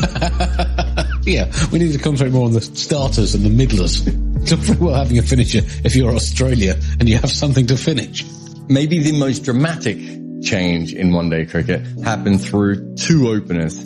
Sanath Jayasuriya, sometimes politician, sometimes you can find him on certain websites in slightly less clothes. Can you? Then he's more famous than. Oh, I didn't know that. Ramesh Kalawitharana, who, as far as I'm aware, is not on those sites, but also did not go on to have the political or cricket career that Sanath Jayasuriya did. But they were known as, Sanath and Kalu, I think, back in the day when they opened the batting, and they did crazy things. They did crazy things, and they, I think, illustrate the dangers of seeing cricket stats out of context. Because when you look at the 1996 World Cup and Sri Lanka's triumph in it, it would appear they had almost nothing to do with it. Because Sri Lanka had the 9th highest averaging opening partnership of the 12 teams in that tournament. And in fact, their all-round stats weren't great. Their bowling attack wasn't particularly their highest wicket taker, only had 7 in the tournament. They did have Aravinda de Silva. They had the best communal batting average, but actually that's despite the performances of Jayasuriya and Kalawitharana. But that said, it was the impact of how they played, and just a couple of partnerships that they had in the group stage in particular, I guess changed the perception of what was possible at the top of a one-day innings. We talked about Great Batch in the 92 World Cup. Didn't do anything quite as extravagant as Sri Lanka. So against India in a group match, they hit 42 off the first 3 overs. Now, Ramesh Kalawitharana. Just to remind people, Gavaskar once faced 116 balls, didn't he? And Gavaskar, the first World Cup match, 37 off 174. He'll also get an 85-ball century in a World Cup match back in 1987. I'm just pointing these things out. Which is not talked about as much as his 36 off 174. Rightfully. Understandably. So, Kalawitharana in the whole tournament scored 73 runs. Yeah. In 6 innings. coming into the tournament, they were both averaging under 20 in one-day international cricket, and Jai Surya had been playing for years. He made his debut in 1989. So Kalu they both opened the batting against Australia in the series directly before that, and even though I don't think they won many games against Australia, you could see that it was something going on, but it was quite clear that Kalu was not the player that Sanath was. But the fact that they were both thrashing in the same way. So I mentioned their run. Kalu got 73 in 6 innings, but off 52 balls, strike rate of 140, and he had 73 in the tournament, but off 52 balls, strike rate of 140. He began the tournament with a first ball duck, very fast scoring duck, the fastest scoring duck you can get without not facing. Then 26 off 16 against India with 6 fours, 33 off 18 against Kenya, then 8 off 3 against England. And he was his first 2 balls for 4 and then was bowled off the third delivery he faced. Then in the semi-final, and this is one of my favourite moments in cricket, the start of the semi-final against India in Kolkata, the game that ended up with the Indian fans lighting fires in the stands and the game being abandoned. But at the end of the first over, both Sri Lankan openers were back in their hutch, caught at third man. And that was simply not supposed to happen in cricket. You know, to have an opener caught at third man at any point would have been considered very much the wrong way to open. Once is careless. Yeah, but to do so twice in the first over of a World Cup semi-final was utterly extraordinary, and it showed the attitude, the change in attitude, that it was worth it. It was worth the risk to have both of your openers, not one opener having a go and a steady player, but both openers just absolutely going hell for leather. Beneath that, they had Aravinda de Silva, who was batting like a genius. It should be pointed out that we don't talk about him enough anymore, but what a batsman he was. I remember he went to New Zealand once for a test series, and no one in Sri Lanka looked like they even wanted to go to New Zealand, and he was remarkable then, and just an absolute player. And so to have him at 3 and Arjuna. He was at 4. Oh, who was at 3? Gurasinghe. Sorry. Ranatunga at 5. So Mahanama, Ranatunga, this was the semi-final lineup against India. In fact, Gurasinghe was out for 1 as well. Aravinda came in this first over, 2 down for 1, with both openers out, caught at third man, and Aravinda hit 66 off 47 balls. So there was no thought of consolidation. It was a completely different way of going about a one-day innings. He hit 14 boundaries in 47 balls, and it was, I think, my favourite innings of 66 in the entire history of cricket. Very much like Jai Surya's innings of 1 off 3 caught at third man, and Kalu's 0 off 1 caught at third man. My favourite innings of 0 and 1. So Kalu didn't make a lot of runs in that series, even if he made a big impact.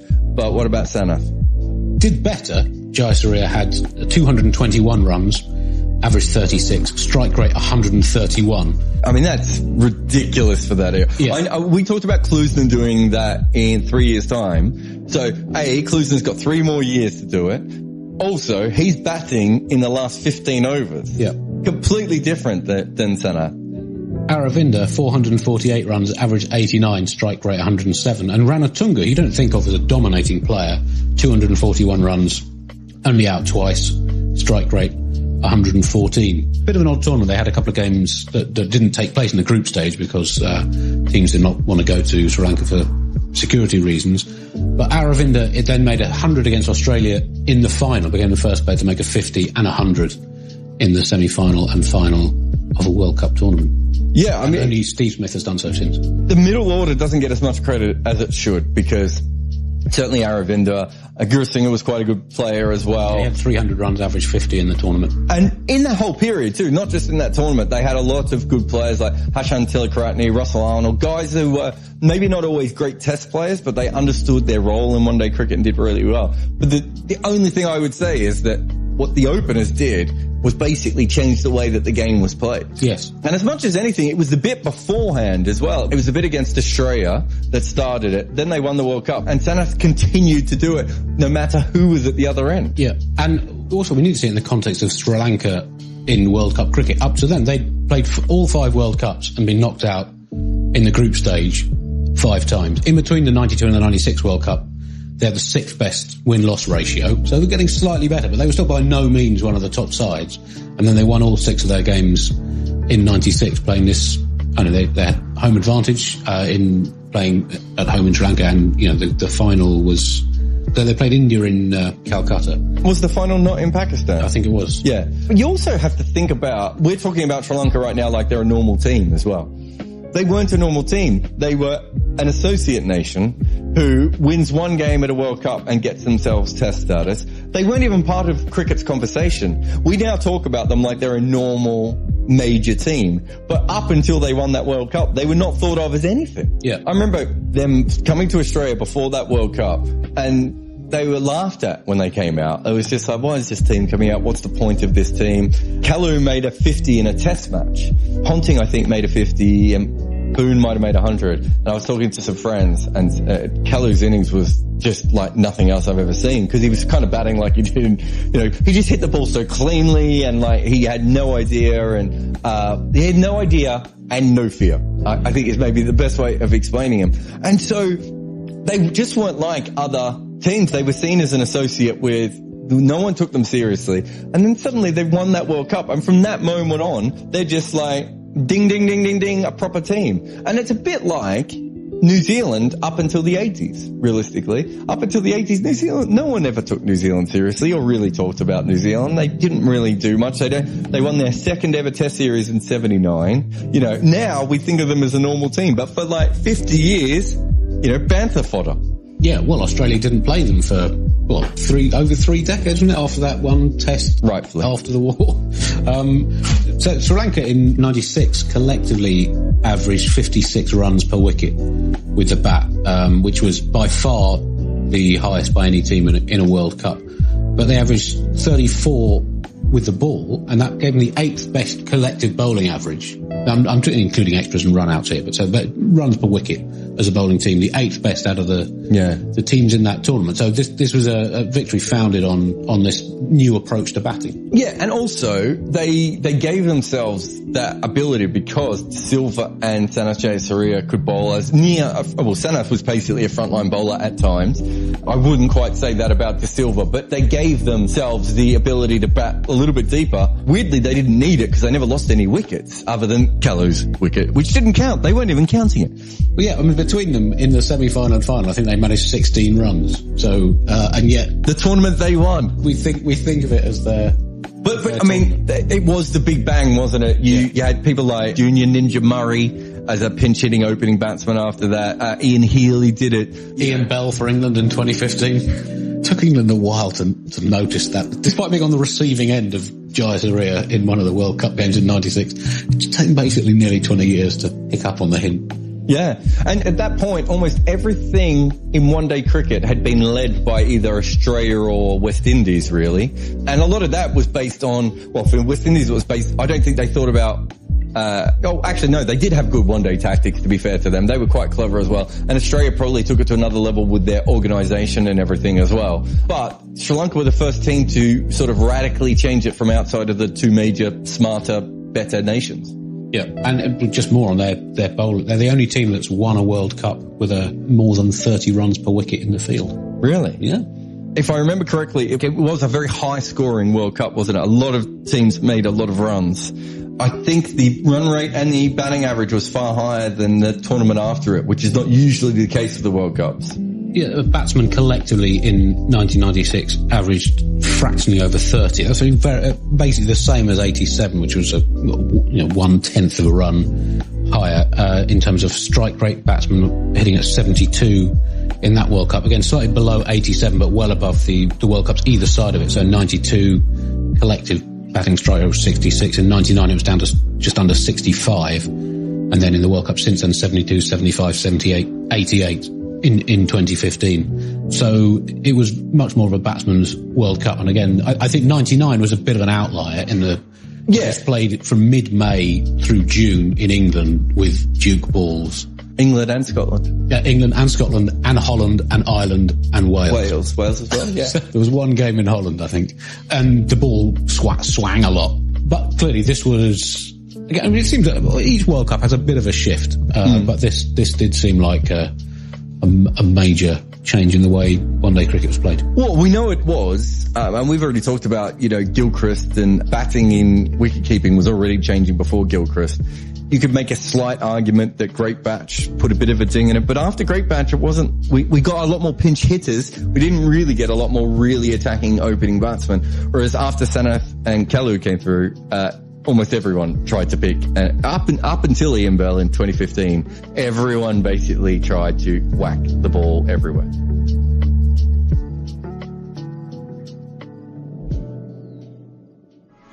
Crick Podcast.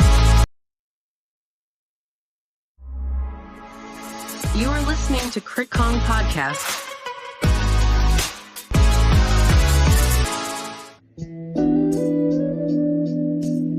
Hello, Jaspreet. How are you? Good, very good. At the end of 2 tests now, how does the body and the mind feel?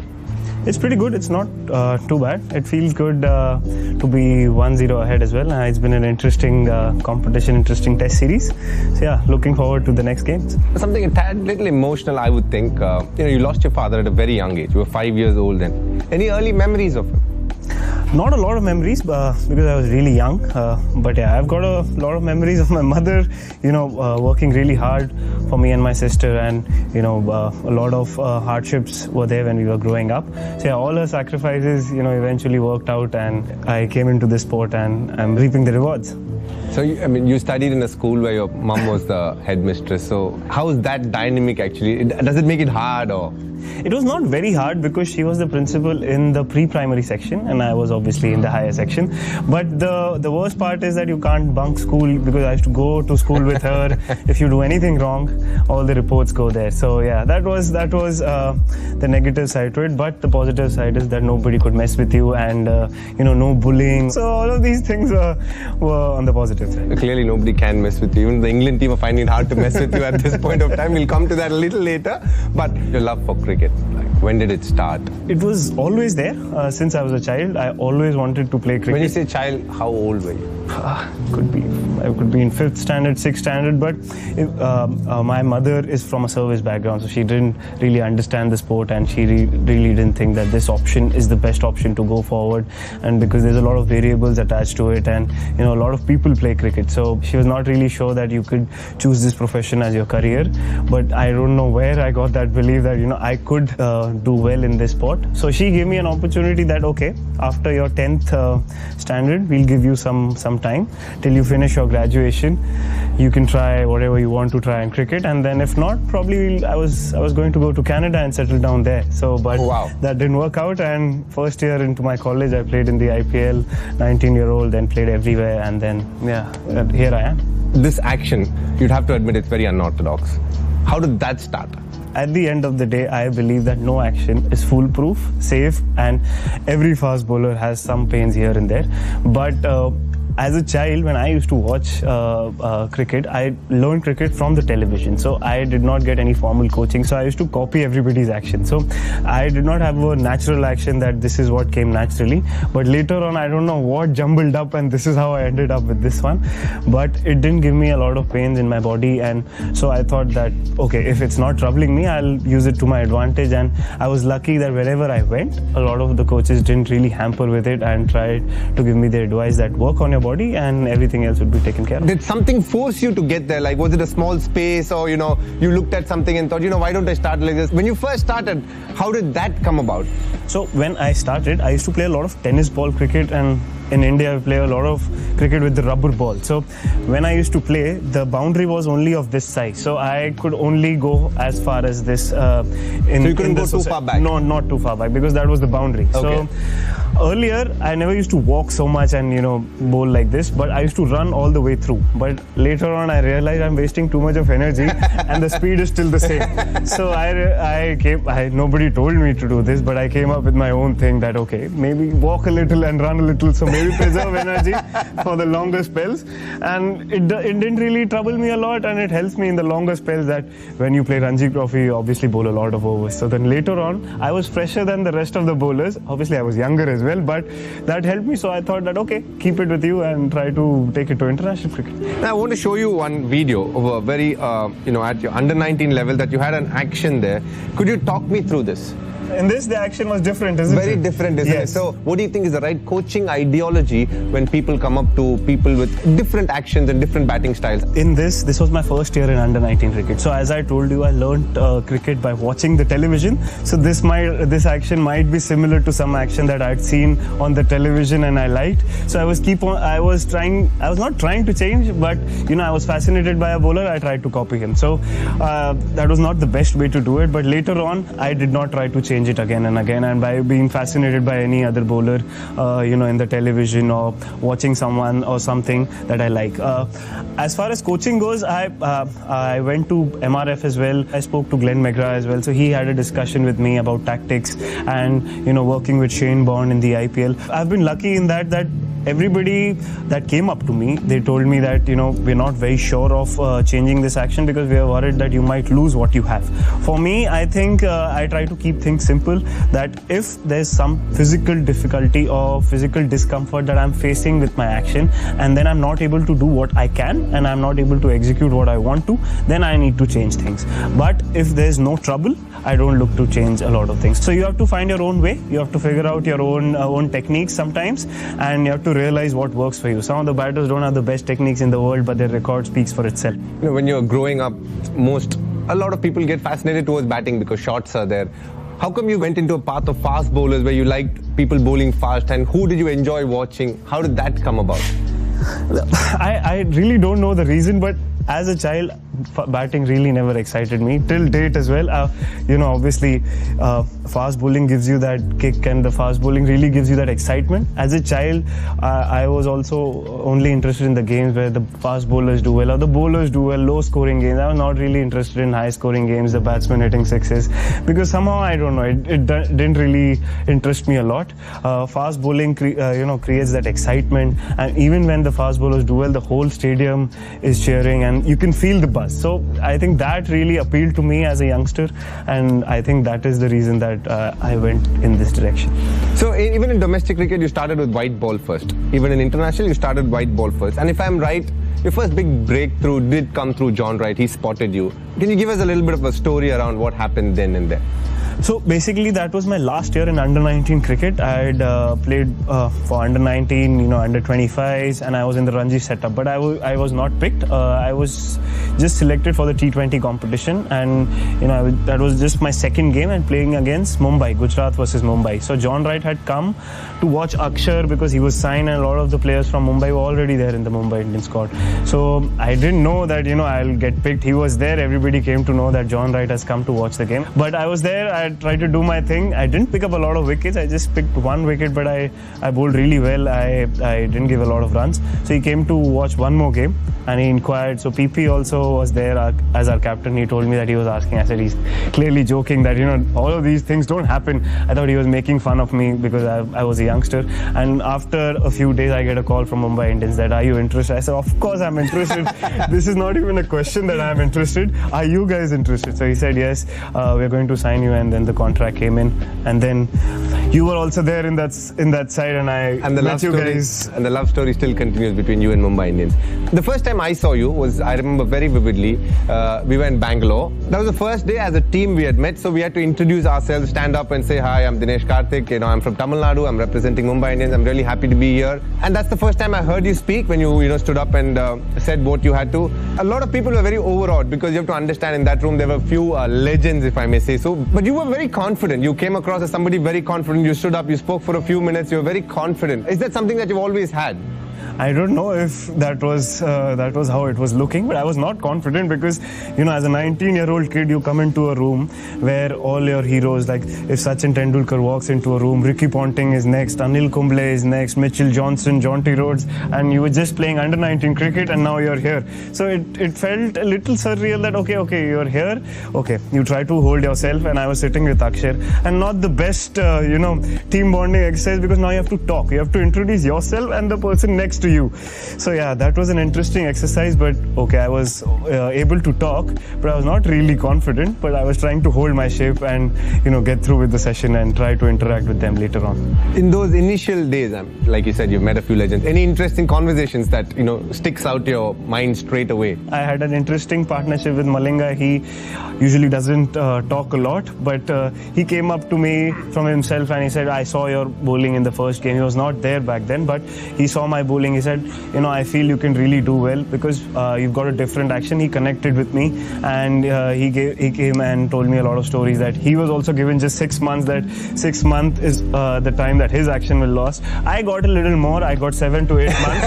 But so I connected with him on that level and he told me that you've got a lot of things to offer, and since then the partnership has been good. He still talks to me even during that partnership and during some phases where I was really eager to play international cricket. I wanted to come up and do well, so he taught me a lot of things that hard times will come, and before playing international cricket you have to see everything, because if you don't see hard times and you straight away see hard times in international cricket, then you won't cope up. So all of these things came up. A lot of the things were there from Sachin sir, was there, Ricky Ponting, so all small anecdotes I picked up.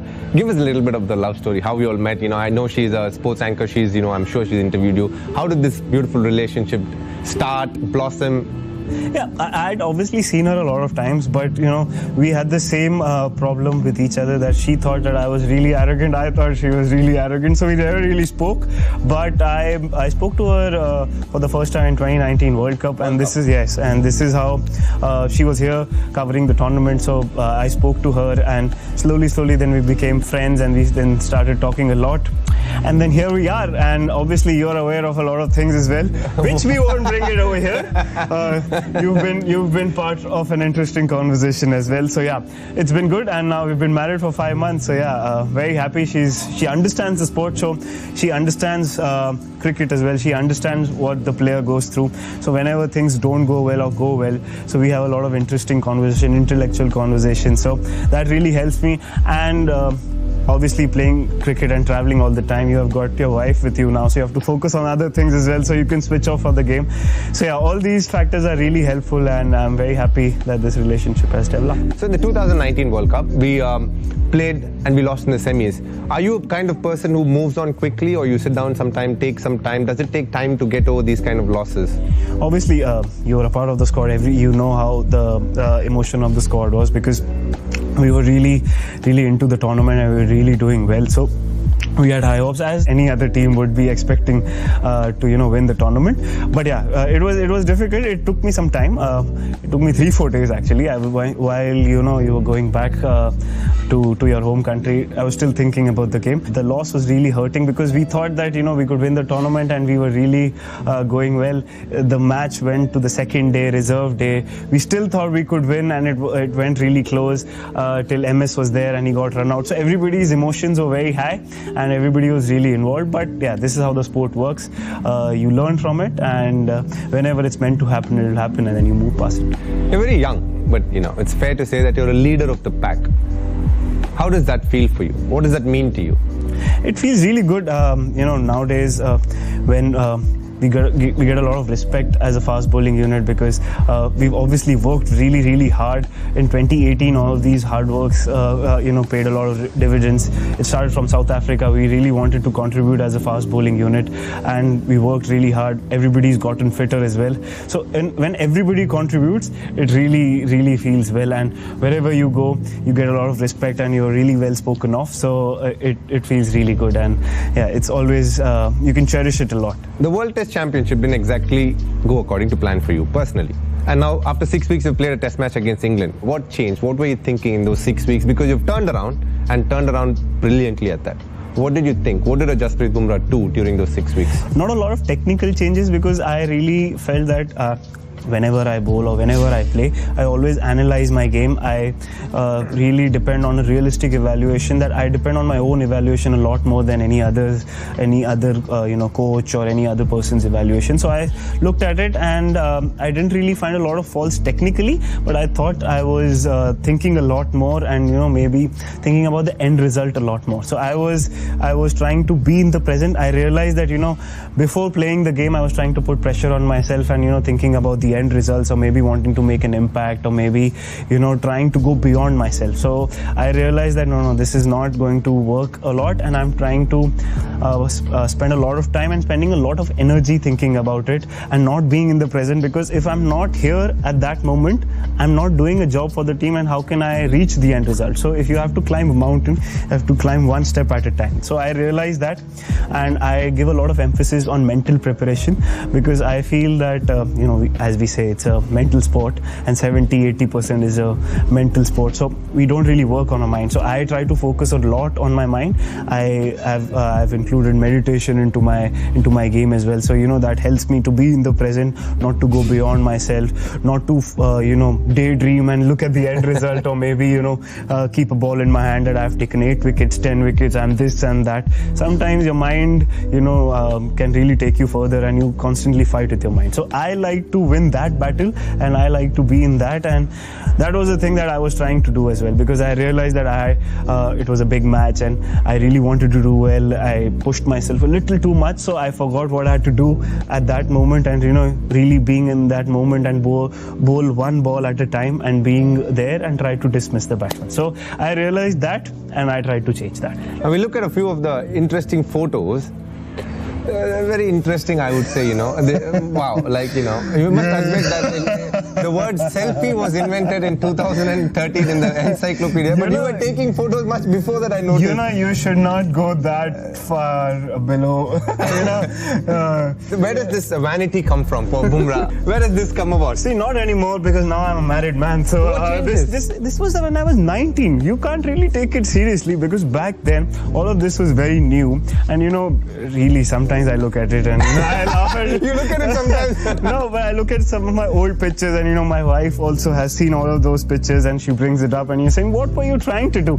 I said, you don't realize what is it, but it was just for fun, and you were just learning, and sometimes you really thought that this was the cool thing, and this was the thing that if you do and you're cool and you're very, very smart. And I'm learning from my wife, because she's 10 times or maybe 100 times better. So I'm taking some tips, but it's getting better.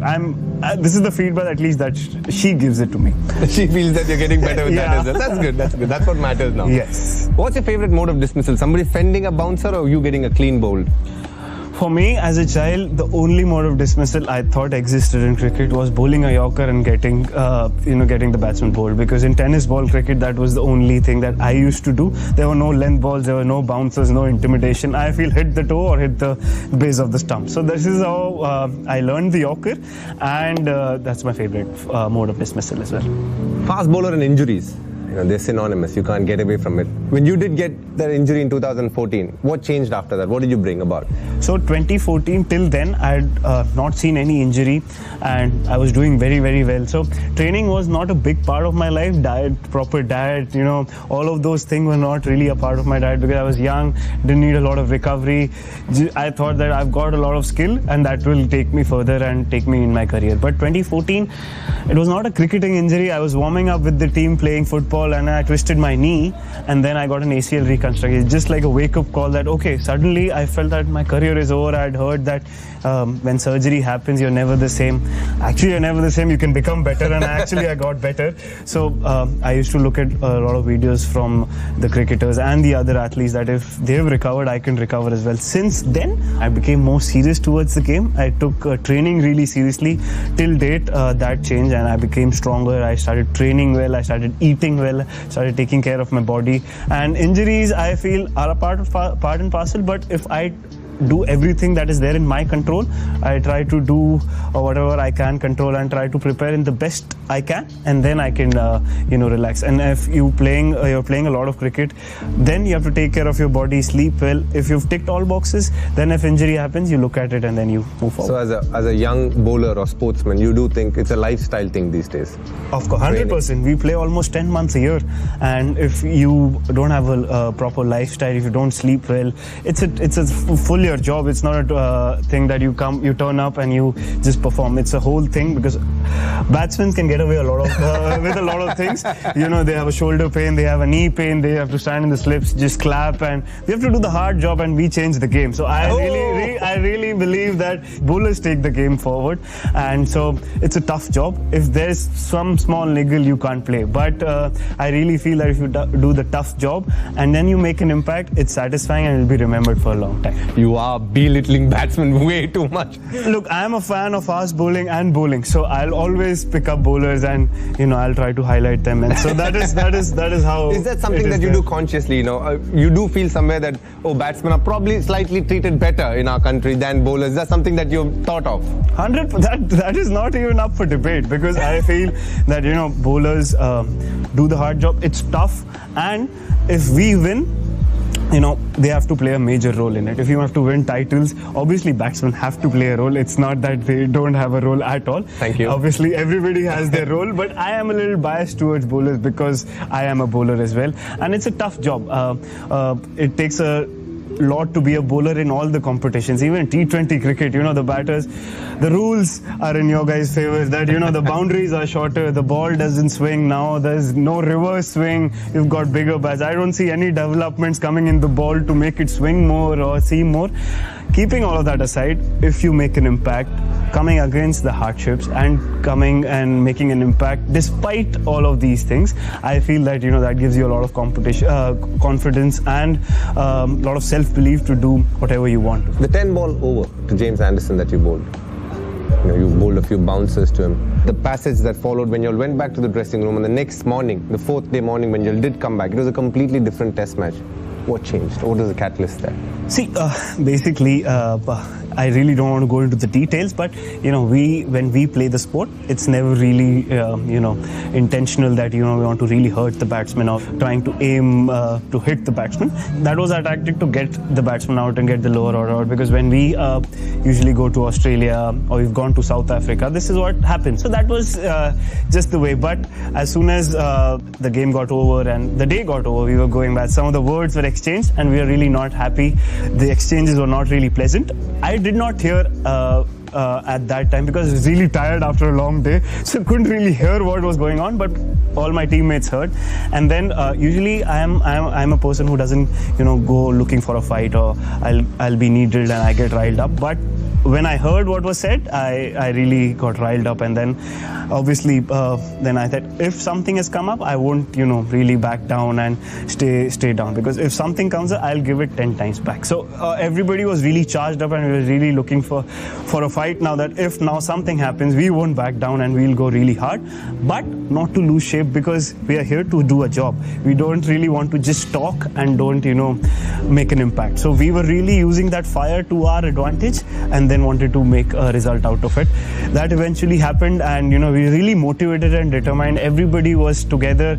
We were really in everybody else's faces, really going hard, and I think that really worked us in our favor. And if at all anything comes up in the future, I think that will obviously be used in the same manner, and that fire will be used in that same direction.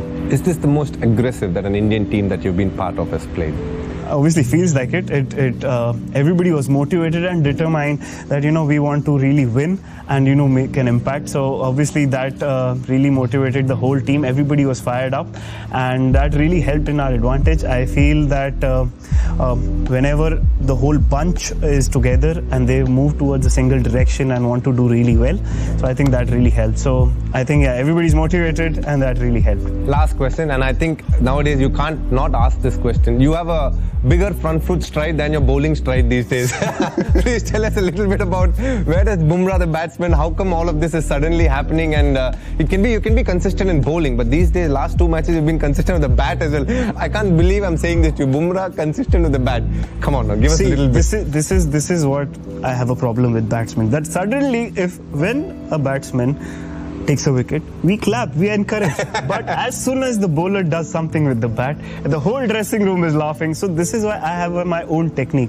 We know lower order runs can be crucial, and we are working really hard. Obviously, some of us don't have a lot of ability with the bat, but we have got that fighting spirit, and we want to try to do whatever we can with the limited ability and at least show a fight.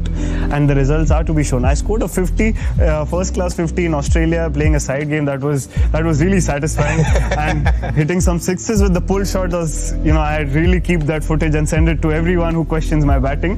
So that was really, really interesting. But yeah, it really, really helps, and we want to contribute towards the team.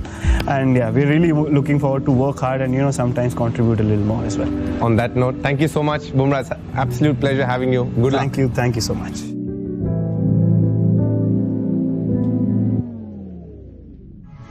Crick Kong Podcast. You are listening to Crick Kong Podcast.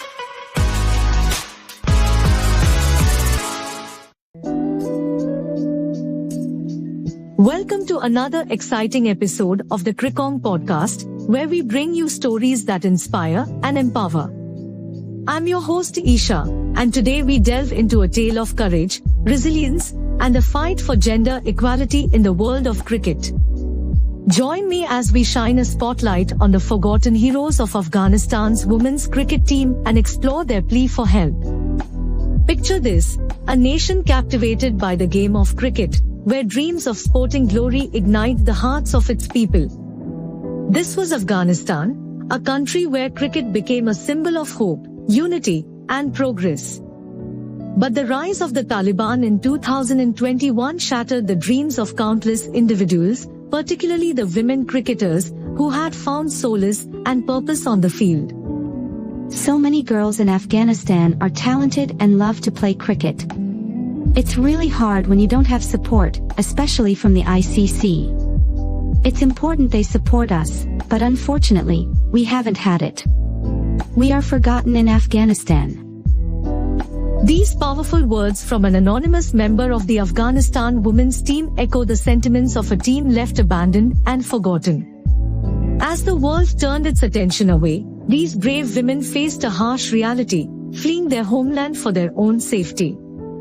Today we bring you their stories. We have had the privilege of speaking to several members of the team who have highlighted the lack of support they have received from the international cricket community. But could there be a glimmer of hope on the horizon? Could the Olympics provide an unlikely pressure point for cricket's stance on Afghanistan? Cricket has long been a beacon of hope in Afghanistan, driving the nation forward through its love for the sport. The ban on cricket imposed by the Taliban in 2000 only fueled the passion further. The game developed significantly, with the nation's proximity to cricketing giants like India and Pakistan acting as a catalyst for its growth, especially among refugees in Peshawar. The Afghanistan Cricket Board, ACB, made significant strides in raising the profile of Afghan cricket. In June 2017, they successfully persuaded the International Cricket Council, ICC, to grant them full member status, allowing the national men's team to participate in official test matches.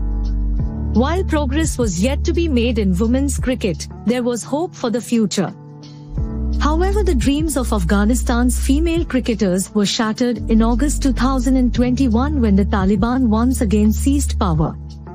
Women's rights took a severe hit, and Afghan women were banned from public spaces, education, work, and even sports. Fearing for their lives, these talented athletes had no choice but to flee their homeland. Many sought refuge in neighboring Pakistan, while 22 of the 25 centrally contracted players were granted emergency visas by the Australian government. The struggles they faced were immense. Female athletes, including cricketers, were forced to hide their medals and equipment. Their payments were stopped, and the homes of suspected athletes or their male supporters were raided. But despite these challenges, their determination remained unshaken. We spoke to Firoza Amiri, who had to resettle in Australia, about the impact the Taliban takeover had on her dreams of playing cricket. It was our dream to play cricket. We went to school to play cricket and not study. After the Taliban took over, everything changed. Such heart-wrenching stories resonate with every member of the Afghanistan women's team. These brave women have faced unimaginable hardships, yet they have managed to find hope and support in the most unexpected places. It's important to note that these exceptional cricketers have inspired generations and left an everlasting legacy. Each era has produced its own set of remarkable bowlers. The debate will continue, but what remains undisputed is the impact they have had on the game.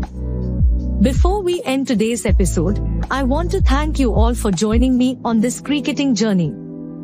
Don't forget to check and follow the Crickong app for the latest news, updates, and exclusive content from the world of cricket. Join me in our next episode as we explore more thrilling cricketing topics. Until then, keep the cricket fever alive, and remember, it's always game on with Crickong. Crickong Podcast. You are listening to Crickong Podcast.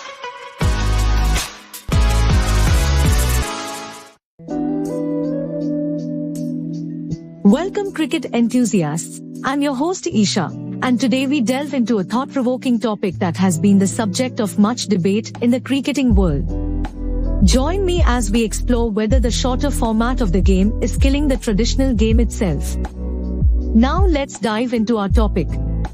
Cricket, as we know it, has witnessed significant transformations over the years. The introduction of shorter formats like T20 and one-day internationals has undeniably revolutionized the game. These formats have brought a new level of excitement, fast-paced action, and thrill to cricket. The rise of T20 leagues around the world, such as the Indian Premier League, IPL, the Big Bash League, BBL, and the Caribbean Premier League, CPL, has captured the attention of fans worldwide. These leagues have brought together star players from different countries, creating a melting pot of talent and spectacle. The shorter formats have become highly marketable, attracting larger audiences and commercial interest. The proponents of shorter formats argue that they have expanded the reach of cricket, making it more accessible and appealing to a wider audience. The fast-paced nature of T20 and ODIs fits well with the demands of modern-day life, where time is limited and attention spans are shorter. These formats offer instant gratification, with matches reaching thrilling conclusions in a matter of hours. Moreover, the shorter formats have also played a crucial role in promoting gender equality in cricket.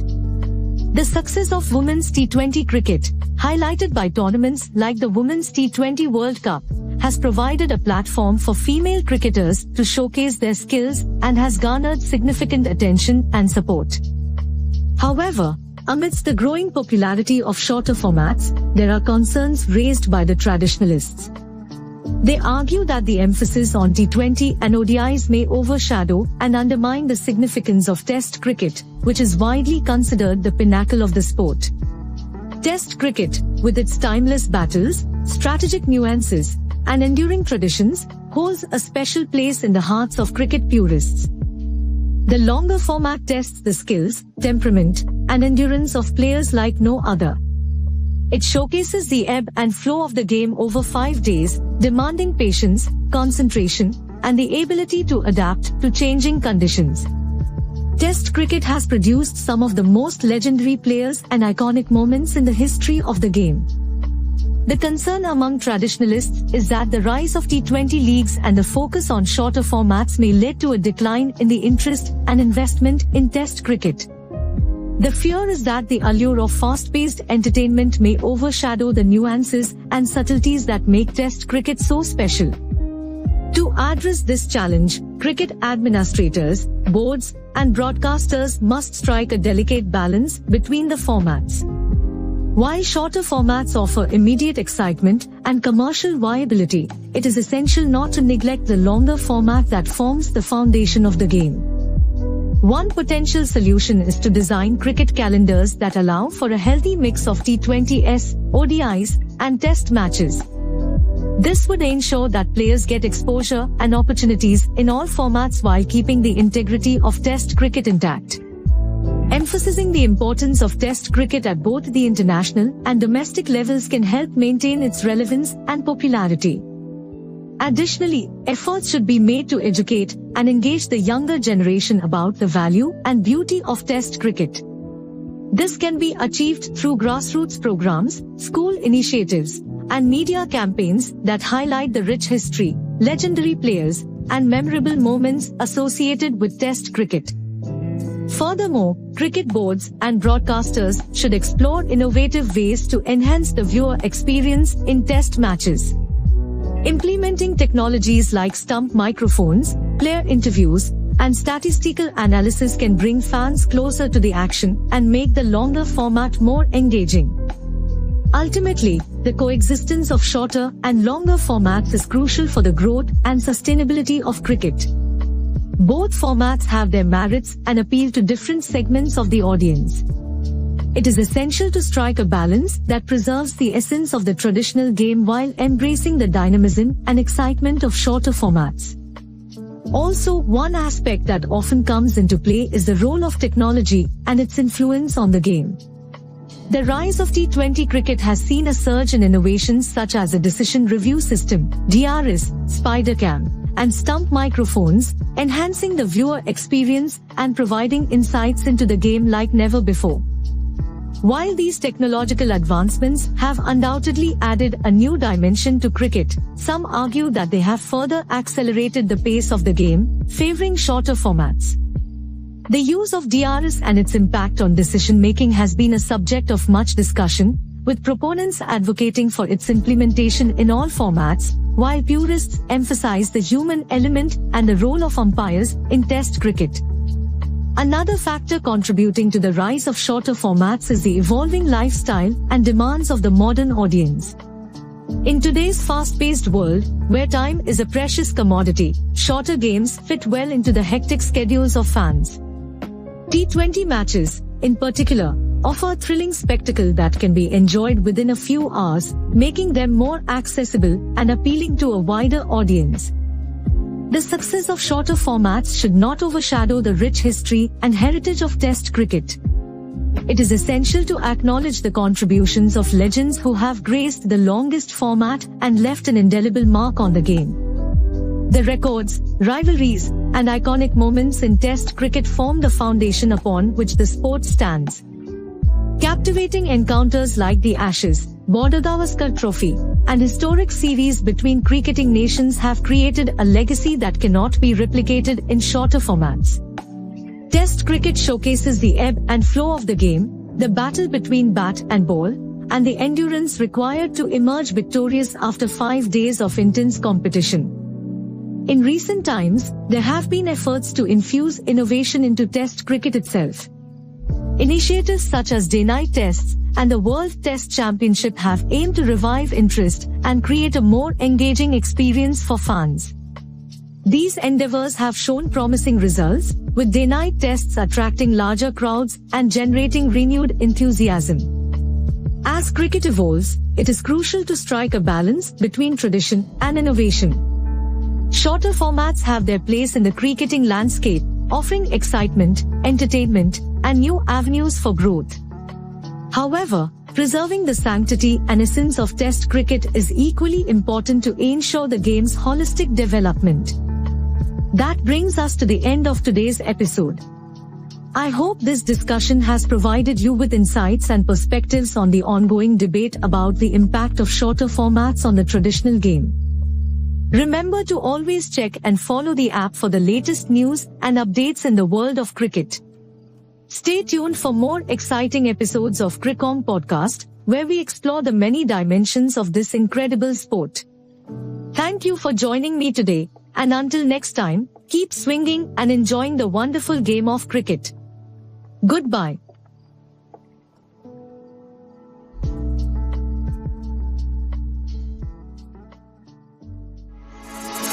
Podcast. You are listening to Crick Kong Podcast.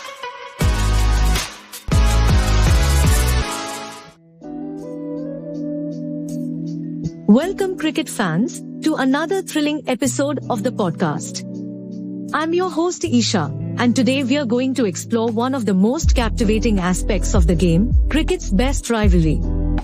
Get ready for a battle of passion, pride, and intense competition as we delve into the world of cricket's fiercest rivalries. Cricket is a sport that has seen countless rivalries over the years, but there are a few that stand out above the rest.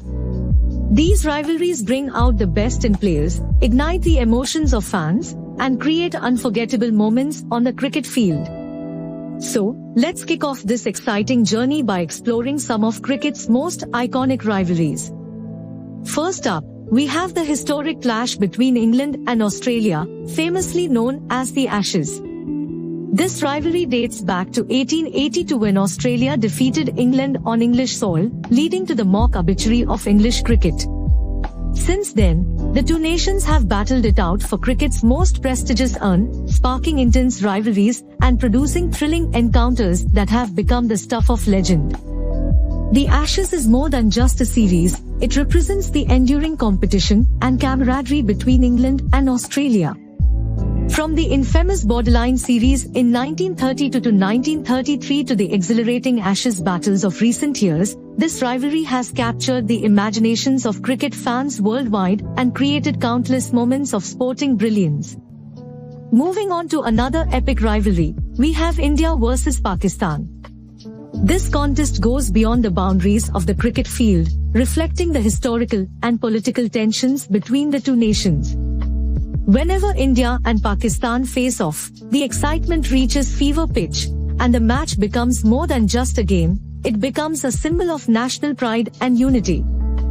The India-Pakistan rivalry has produced some of the most thrilling and high-pressure encounters in cricket history. From the intense battles of the ICC Cricket World Cups to the electrifying atmosphere of the India-Pakistan matches in multi-nation tournaments, this rivalry never fails to captivate fans and create unforgettable moments. One of the defining features of cricket's best rivalries is a clash of contrasting styles and cultures. Take, for example, the clash between the elegant and disciplined batting lineup of South Africa and the aggressive and flamboyant style of the West Indies. The battles between these two teams have showcased the beauty of diverse cricketing approaches and have given rise to memorable contests. The South Africa-West Indies rivalry has produced extraordinary individual performances and breathtaking team efforts. From the iconic showdown between Brian Lara and Alan Donald to the epic test matches that went down to the wire, this rivalry has exemplified the spirit of competition and the pursuit of excellence. Shifting our focus to the subcontinent, we cannot overlook the intense rivalry between India and Australia.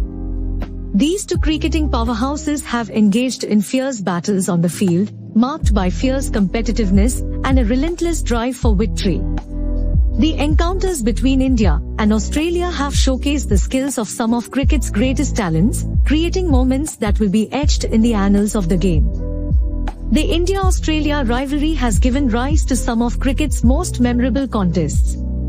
From the historic series victory for India in 2001, known as the Border Gavaskar Trophy, to the enthralling clashes in recent years, this rivalry has pushed players to their limits and enthralled fans with its sheer intensity. Beyond these iconic rivalries, there are numerous other clashes that have left a lasting impact on the game. The battles between England and South Africa, Sri Lanka and Pakistan, New Zealand and Australia, and many more have provided cricket enthusiasts with moments of pure thrill and exhilaration. The beauty of cricket's best rivalries lies in their ability to transcend the boundaries of the sport. They ignite emotions, foster a sense of unity and pride, and create a shared experience that brings fans together.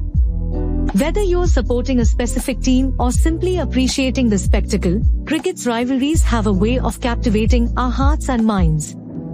Our next stop takes us to the intense rivalry between England and South Africa. This clash has its roots in history, dating back to South Africa's readmission to international cricket in 1991 after the abolishment of apartheid. Since then, England and South Africa have engaged in gripping battles that have showcased the skill, resilience, and competitive spirit of both teams. The England-South Africa rivalry has seen thrilling encounters across all formats of the game. From captivating test matches featuring memorable performances by legends like Jackie Scarlett and Andrew Flintoff to the explosive limited overs clashes that have left fans on the edge of their seats, this rivalry has provided us with cricketing spectacles that will be etched in our memories. Let's now shift our focus to the riveting clashes between Sri Lanka and Pakistan. These two teams have shared a fierce rivalry marked by gripping contests and unforgettable moments. With their distinct playing styles and passionate fan bases, Sri Lanka and Pakistan have consistently delivered nail-biting encounters that have kept cricket enthusiasts hooked. The Sri Lanka-Pakistan rivalry has produced some of the most enthralling matches in cricket history. Whether it's the battle of spin wizards Muthaiya Muralidharan and Saqlain Mushtaq or the fierce competition between batting maestros Kumar Sangakkara and Inzamamul Haq, this rivalry has given us countless memories to cherish. Another rivalry that deserves our attention is the clash between New Zealand and Australia. These two cricketing nations, with their shared history and geographical proximity, have engaged in intense battles that have left a lasting impact on the game. The Trans-Tasman rivalry has been characterized by its competitiveness, sporting spirit, and the never-say-die attitude of both teams. The New Zealand-Australia rivalry has seen some extraordinary performances that have captivated cricket fans. From the remarkable captaincy of Stephen Fleming and Ricky Ponting to the incredible batting exploits of Martin Krove and Steve Smith, this rivalry has showcased the brilliance and determination of players from both sides of the Tasman Sea. As we conclude our exploration of cricket's best rivalries, I want to remind you, our dear listeners, to always stay updated with the latest news and updates by checking and following the Crickong app. It's your ultimate companion in the world of cricket, ensuring you never miss a beat. Thank you for joining me on this thrilling ride through the realm of cricket's fiercest rivalries. Until next time, keep supporting your team, enjoy the beauty of the game, and let the rivalries continue to ignite your passion for cricket.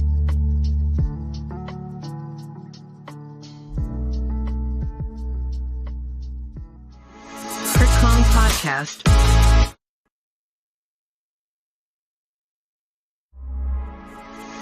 You are listening to Crickong Podcast.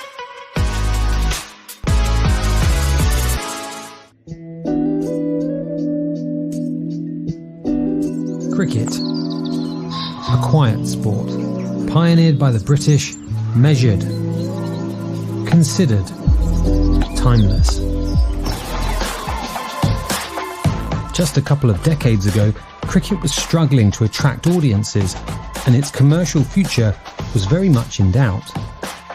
Now, it has the second biggest sporting franchise in the world, bettered only by the NFL.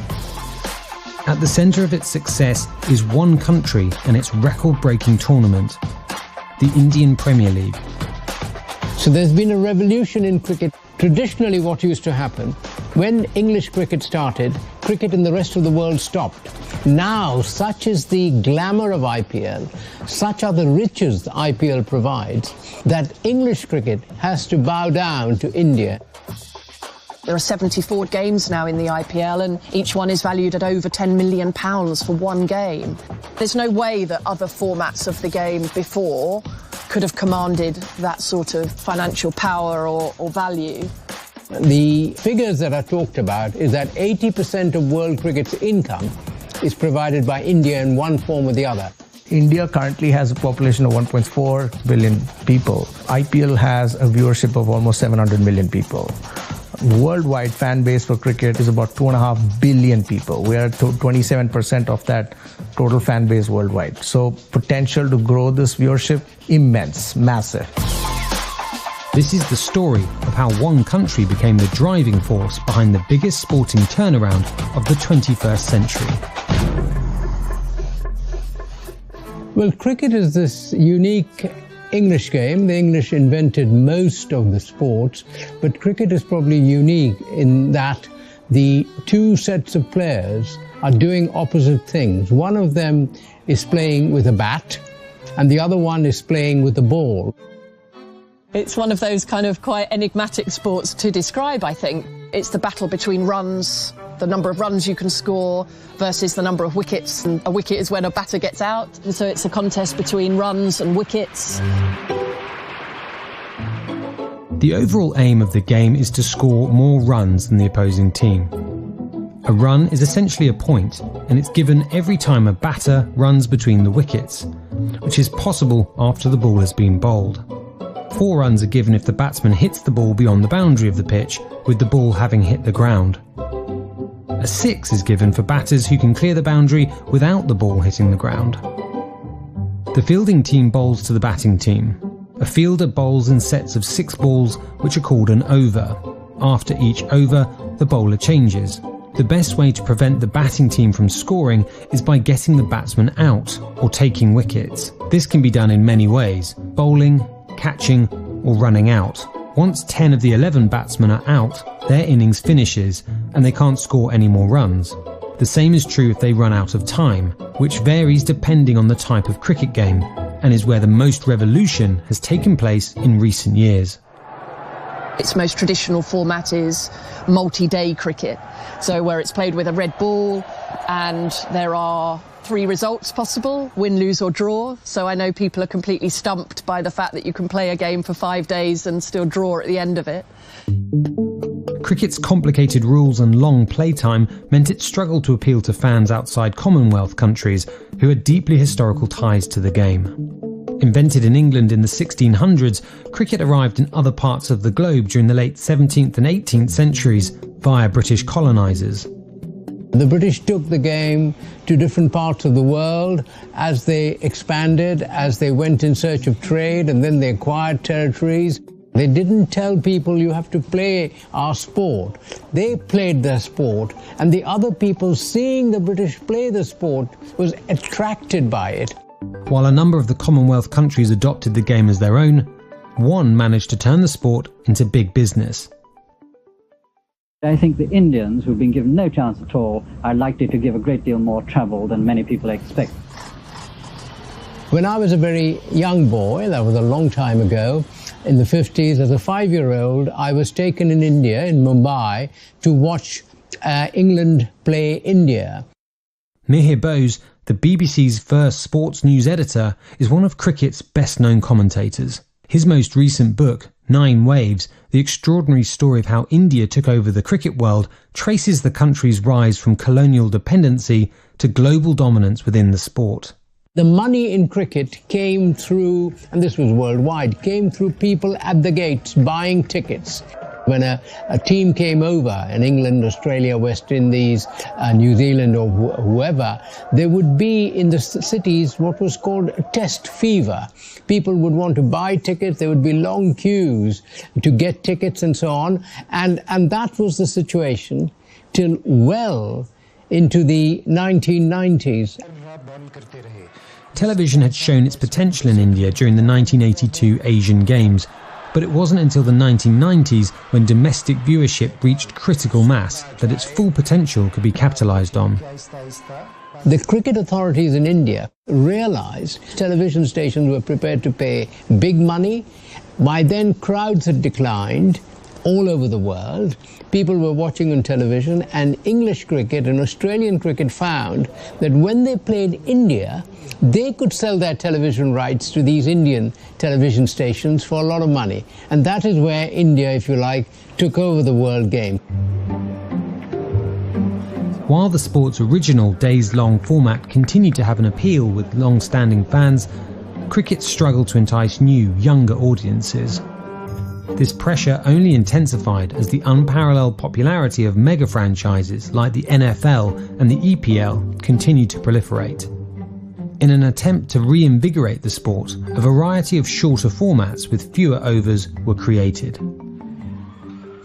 England, finding audiences were not coming to cricket, spectators were not coming to cricket, devised a new format of the game where only 20 overs were bowled by each side, shorten the game, because then you could play the game in an English summer, start it at 1 or 2 o'clock, play till about 7 o'clock, 8 o'clock, and somebody could finish their work at 5 and just pop in for 2 or 3 hours. That was the idea.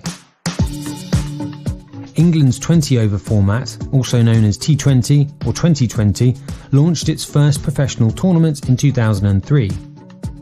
The shorter format made it a much better fit for broadcasters. Sky Sports televised 8 group matches and the entirety of Finals Day live. England's T20 World Cup was a success domestically and had proved the potential of a more explosive version of the game. But it would take a total disruption in 2008 to change the course of cricket. And that disruptor came in the form of the Indian Premier League. No matter which time zone you're in, over the next 51 days, it's only one time, and that is to celebrate cricket's biggest festival. Welcome to the Vivo Indian Premier League.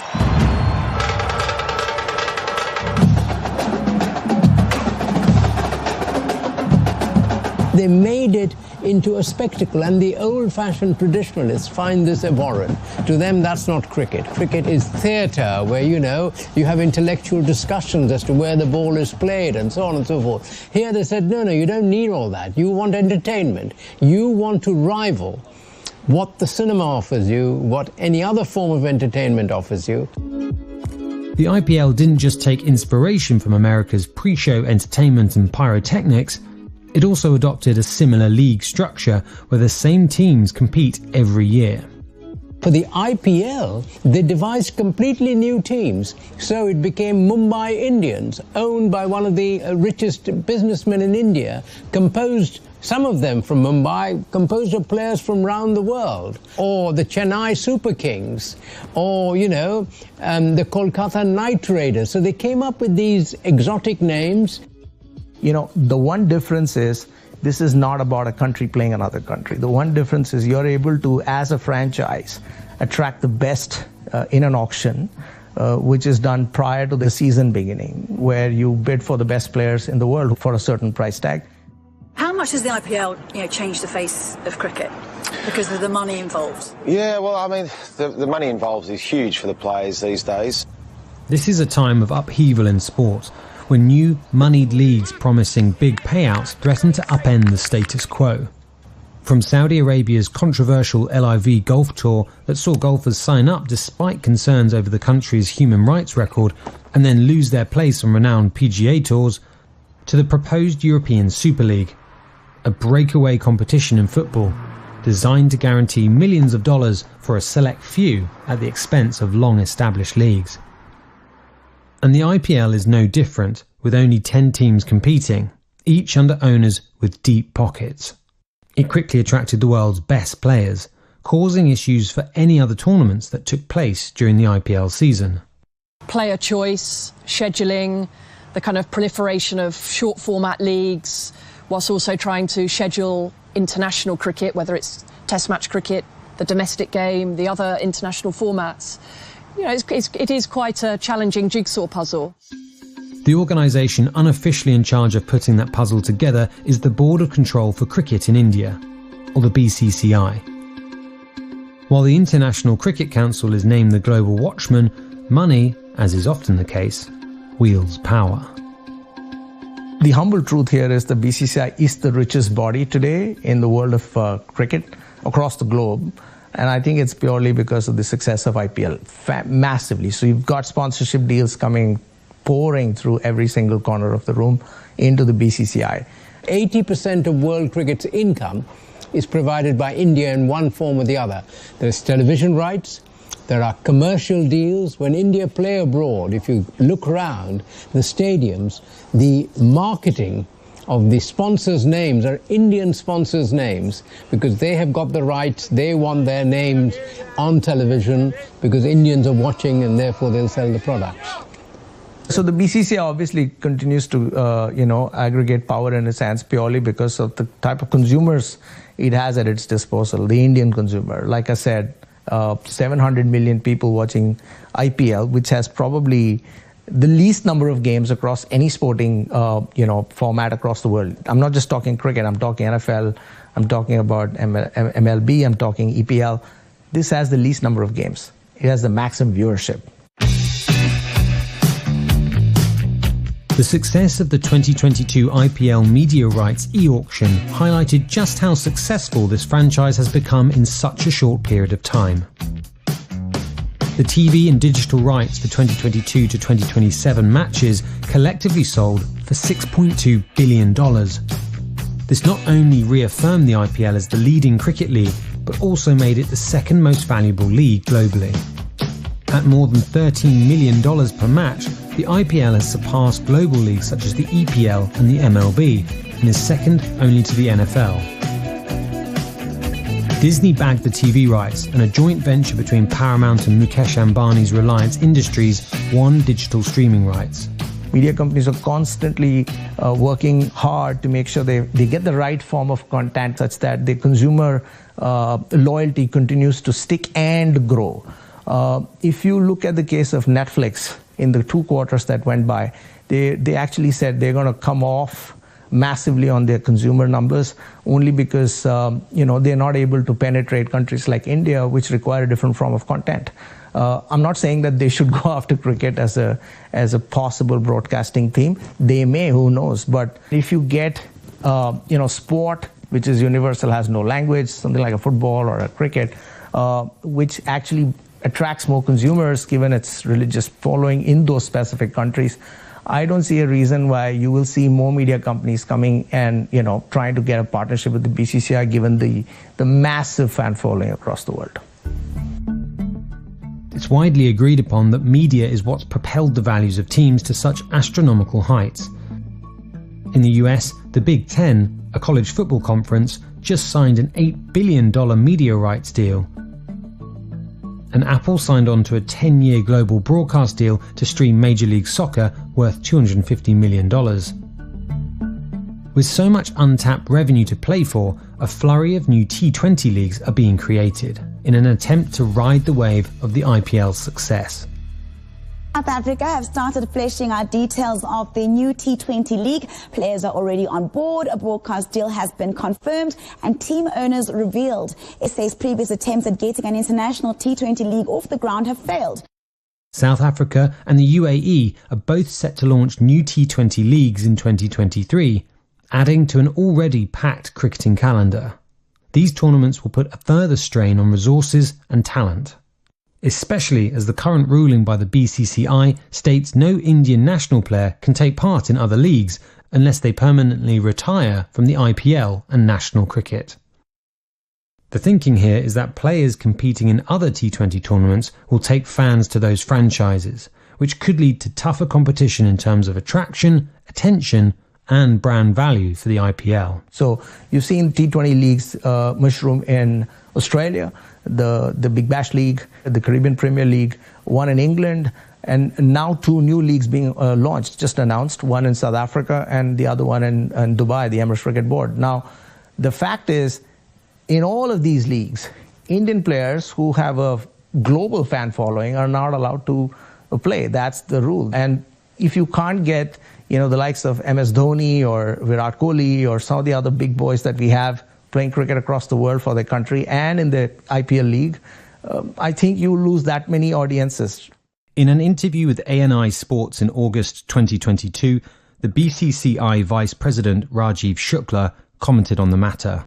Our Indian Premier League is itself a huge league, and we cannot allow any of our players to attach themselves to any foreign league in any manner. The owners of the IPL teams have found a clever way to compete with these burgeoning leagues: buying the competition. All teams within South Africa's new T20 tournament have been bought by the owners of IPL teams. There are 10 team owners in India. All of them have tasted immense success in IPLs. They've seen their valuation go from literally nothing to now close to $2 billion per franchise, given the media rights valuation. When you taste that kind of success in a limited time frame of 10 or 15 years, you certainly want to experiment as an owner, a team owner, and see what this can do if other leagues take off. Now, non-cricketing countries, seeing the opportunity that T20 brings, are beginning to hedge their bets. Not only is the shorter format an easier game to sell to those countries with less understanding of the sport, but the money floating around and growing demand for talent offers the perfect incentive for young athletes. Right now we're in the middle of a hysterical event for Cricket Finland because we've never hosted an international cricket tournament before. I think from our perspective as a non-traditional country, we've been looking at the data that's come out from our World Cup qualifier event. There are quite significant viewership figures which have come through purely from a Finnish-based viewership. And I think looking at that in terms of the way forward, that's come about simply because the game itself has become more attractive for people to actually come and watch. It's become something which is more sold as a product, has more things going on for the viewer when they come to the ground. We've tried to sort of mirror that here with a very smaller version. Obviously, we haven't got a 100,000-seater stadium as they've got it, or a traditional cricket ground in India or in England. But at the same time, we have looked at it to actually think about how we can actually get new people interested in the game and have somebody at the game that is referring to what's actually happening on the cricket field to somebody that's never seen a game of cricket before.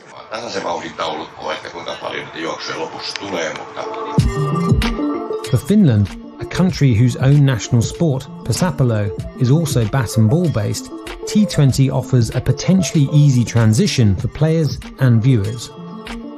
You only have to look at the average salaries of Pesäpallo and IPL athletes to understand the opportunity here. In 2019, the highest salary for a Pesäpallo player was about $55,000. That same year, the IPL's top-paid cricketer, Virat Kohli's salary and winnings came in at around $4 million. That's not to mention the $21 million he banked through endorsements. The opportunities that are there for players in non-traditional countries to actually have access to the global stage, whether that's IPL, whether that's another franchise somewhere else in the world, or whether that's within the ICC's global pathway events. I think that's something which has itself only developed in the last 5 to 10 years.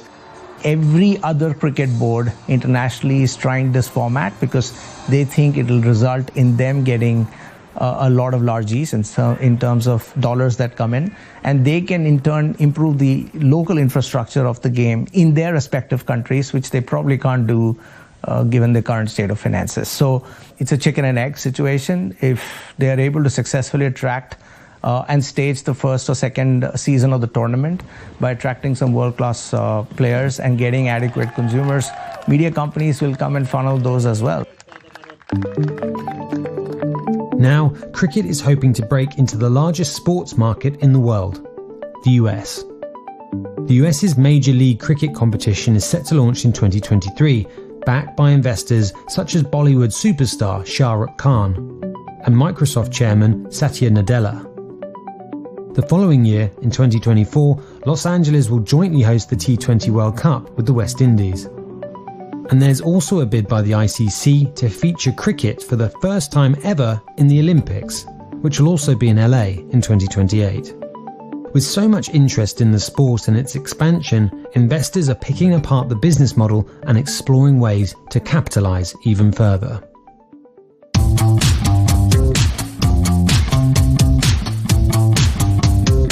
It has now gone to serious business where large business owners across the globe are seeing this as an opportunity to own a franchise, probably improve governance, get more independent sportsmen to come on the boards of these companies and therefore attract the best talent, get sponsorships, and increase the scale and size of what they can do in the respective franchises.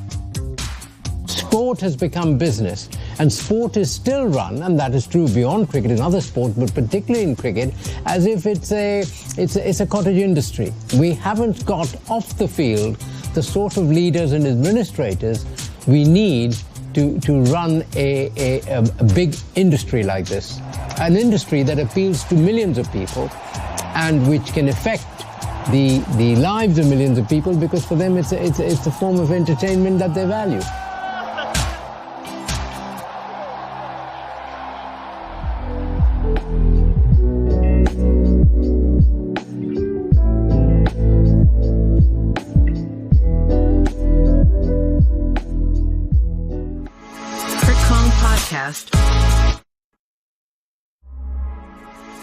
You are listening to Crit Kong Podcast.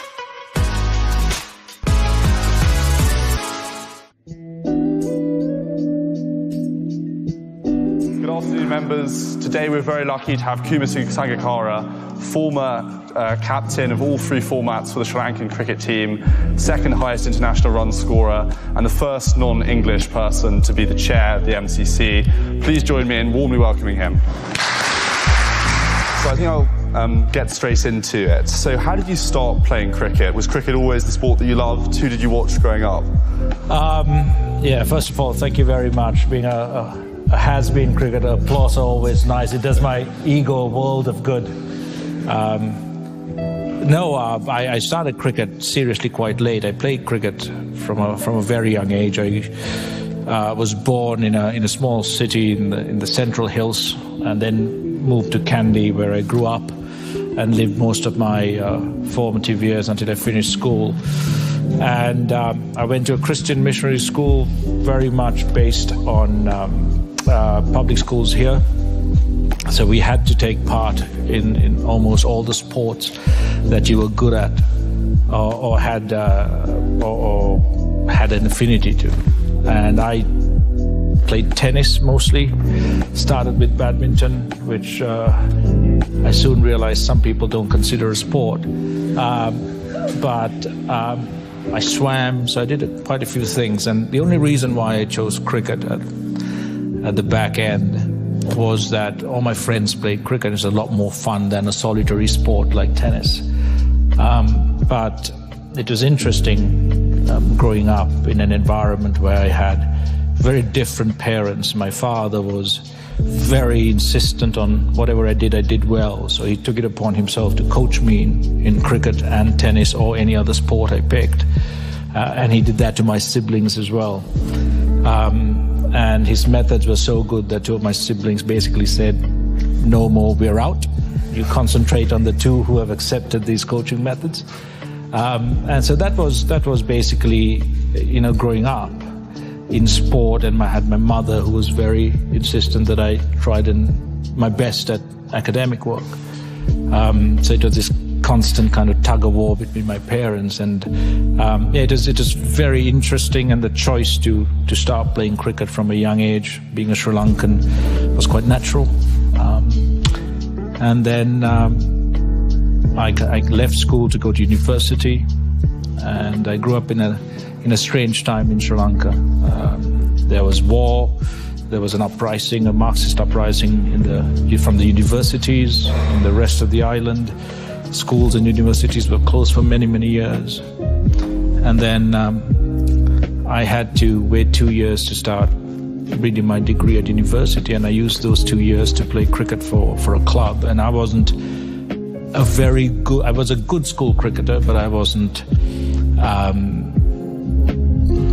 wouldn't, if anyone saw me play in those years, no one would have said that I would have represented my country or gone anywhere with my cricket. But I think it was by the time I was about 1920 that I became slightly better, and then managed to make a career out of it. And so obviously you mentioned that you were quite late to becoming a professional player. Why do you think that didn't affect you adversely, that you were able to still sort of develop? Do you think you're just a late learner, or did you work extra hard when you got into professional? I was late in learning. I think that's probably the story of my life in many things that I did, but it's a strange one. I think it is basically the influence of my parents, especially my father, in terms of talent. And then it's a bugbear of mine when I was later captaining Sri Lanka, and then talking to selectors and I work in cricket right now with the Indian Premier League, and we talk about talent and potential. It's such an overused term because everyone's got talent and potential. How do you refine that into ability? How do you actually quantify talent and potential? So many people go through life without getting anywhere close to that initial potential or talent that someone else might perceive or they themselves might perceive in them. To me, if I'm really honest, was I talented? Yes. Was I super talented? Definitely not. Was I talented or more talented than some? Yes, but not everyone.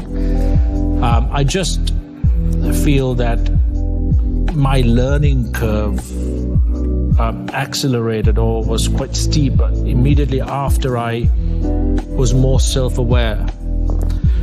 And I think that's one of the greatest lessons I've learned playing cricket, is that improvement and my ability to deal with situations, my own emotions, to understand what made me better came when I understood myself better, how I dealt with emotion, how I dealt with success, failure, how I formulated a strategy and a plan that suited me and that would pay dividends. It took me a while. I remember my father telling me that change is inevitable. If you stay still, you're left behind or you get lost. So always remember to change, and that's something that stayed in my mind constantly right throughout. And he always said that you never stop learning. But so much so that when I was young, he would throw me a book at the start of a week, and it could be anything from, Tolstoy's War and Peace to Carlos Castaneda talking about hallucinogenic plants and power plants, as they call, as they went on a trip of self-discovery with the use of drugs. And I was reading these books, strangely, when I was quite young, and he would say, questions on Friday. And it's the same with cricket. When I picked up sport, he said, forget learning the techniques of it. You have to understand the culture, the history, the traditions, what makes this sport so attractive to you, and why you can fall more deeply in love with and develop a much deeper passion for it. So much so that by the time I was in my 12th or 13th year as an international cricketer and having captained the country, I would be awakened up in Australia at about 2, 3 in the morning, or later, with a phone call from reception saying there's an urgent fax for you from home. And I would panic. I would think something's happened to a sibling or my parents, they're ill, what's going on? And then I would stop and think, why a fax? When there are mobile phones, which I carry, why a fax? And the answer was, that's my father, because he doesn't understand time zones. When he's fixated on something, and he's a lawyer by profession. And I would immediately know what it was about. And I would tell reception, could you please slip whatever that fax is under my door? And it would be slipped under my door. And the next day would be a game. And I would find a chapter or a page from Don Bradman's book on batsmanship, with sentences or paragraphs underlined and highlighted saying, please read this before you go into bat tomorrow. And so I was brought up to question, to learn, and not just question others, question myself as to what can I do to get better? How do I find an edge? And the strange thing is, like in life, there are certain fundamentals that you get used to, that you take for granted. And unfortunately, some of those fundamentals are very counterproductive to improvement and betterment. It's the same with me in my cricket and my technique, not just myself personally in terms of character and my values. In cricket, I've changed most of the fundamentals that everyone said should never be changed. And that's actually kept me ahead of the curve. Welcome back to all the listeners on the Cricket Live podcast. It's been a wait for around 3 hours right now, and we patiently waited as much as possible. But unfortunately, the match has been called off. The finals of the Chandigarh T20 has been called off, and the result will be that the teams that will be Leisure Zone and the Rock Zone will be sharing the trophy, and they will be called as co-champions. and that is the ultimate result. And definitely it is not the way we thought of, but seeing how the tournament had gone so far, I guess that is the final result out there. What do you say, Omkar, when it comes to this tournament? We had rain in the beginning. In the middle of the stage, it kind of slowed down in the business, and it was really good. But in the final, once again, the rain came in and the match got abandoned. I mean, that's what it was happening for the most of this tournament. The rain gods are the real winners here, to be honest. I mean, and to be honest, for a second, I feel that Leisure Zone would be really happy to share the trophy here, because looking at the start which they got, they were 15 for 3 in just 4.3 overs. So the fans' prayers were not answered, but to be honest, I feel that Leisure Zone players were certainly keeping their fingers crossed and hoping that the rain remains persistent and the result goes their way, and that's how it has ended. Not the end that we were after in this tournament. At the start you said that it is a happy Sunday, and in the end it is a happy Sunday for both the sides here, and which we That's not the happy Sunday you want. Which we rarely see in our finals. Yeah, it's a happy Sunday for one of them, but today the rain has given a happy Sunday for both of them. We just saw 4.3 overs of play, where definitely one guy, Gaurav Gambhir was the one who made the difference out there, and that is the reason why we see the Leisure Zone score 15 for 3. And I guess definitely the moment the rain started, they were fingers crossed, and there was definitely not much hope from their end. But Rock Zone will be the ones who will be unhappy with this game, because they unfortunately had an opportunity to come. They finished at number 4. With the start that they had, if they had won, that would have been an outstanding victory for them. But unfortunately, it won't be the case. So that is the ultimate result out there. Both Leisure Zone and the Rock Zone will be called as the co-champions, and the finals has been abandoned out here in the Shaheed Chandrasekhar Azad T20 Memorial. And this is an unfortunate way of starting. Remember, the tournament beginning, which started on August 4th, the first 2 matches were washed out, and now the final also has been washed out. And in a way, whatever was played in between has been put into dust, is what we can say. Or in Hindi, we call it as pani phel diya uske upar. That is what has happened, unfortunately. And that is what has that resulted in both these teams getting the championship and will be called as co-champions. So that is it for the day. But at 7:30 p.m. we have got the Lanka Premier League. And how are you excited about that? We have a lot of action that will be coming our way in the Lanka Premier League. I mean, two good teams, 2 really good teams going up against each other. We love Kandy and Dambulla. Certainly we will be in for a thriller, and hopefully the rain gods don't try to interfere down in Sri Lanka, and hopefully we will be able to see a 40 over game. I mean, the whole 40 over game, and only one winner. So that is something to look forward to. Certainly, it is a Sunday, a youth Sunday. Too many matches going around as well right now. So if you still want to stick to cricket, you can switch tabs and follow the podcast which is going on for the 100 competition right now. So hopefully we will see you soon, and we will be back here waiting to welcome you for the Lanka Premier League finals. That's it from me, Omkar Iyer, and Dhanush.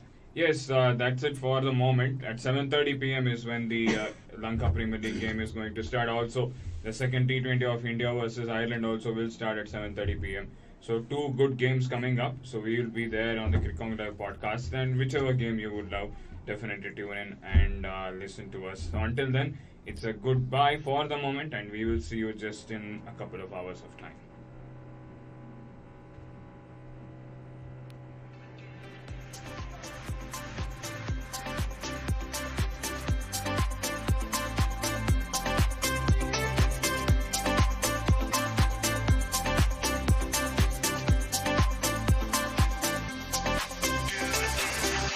Thank you for tuning in.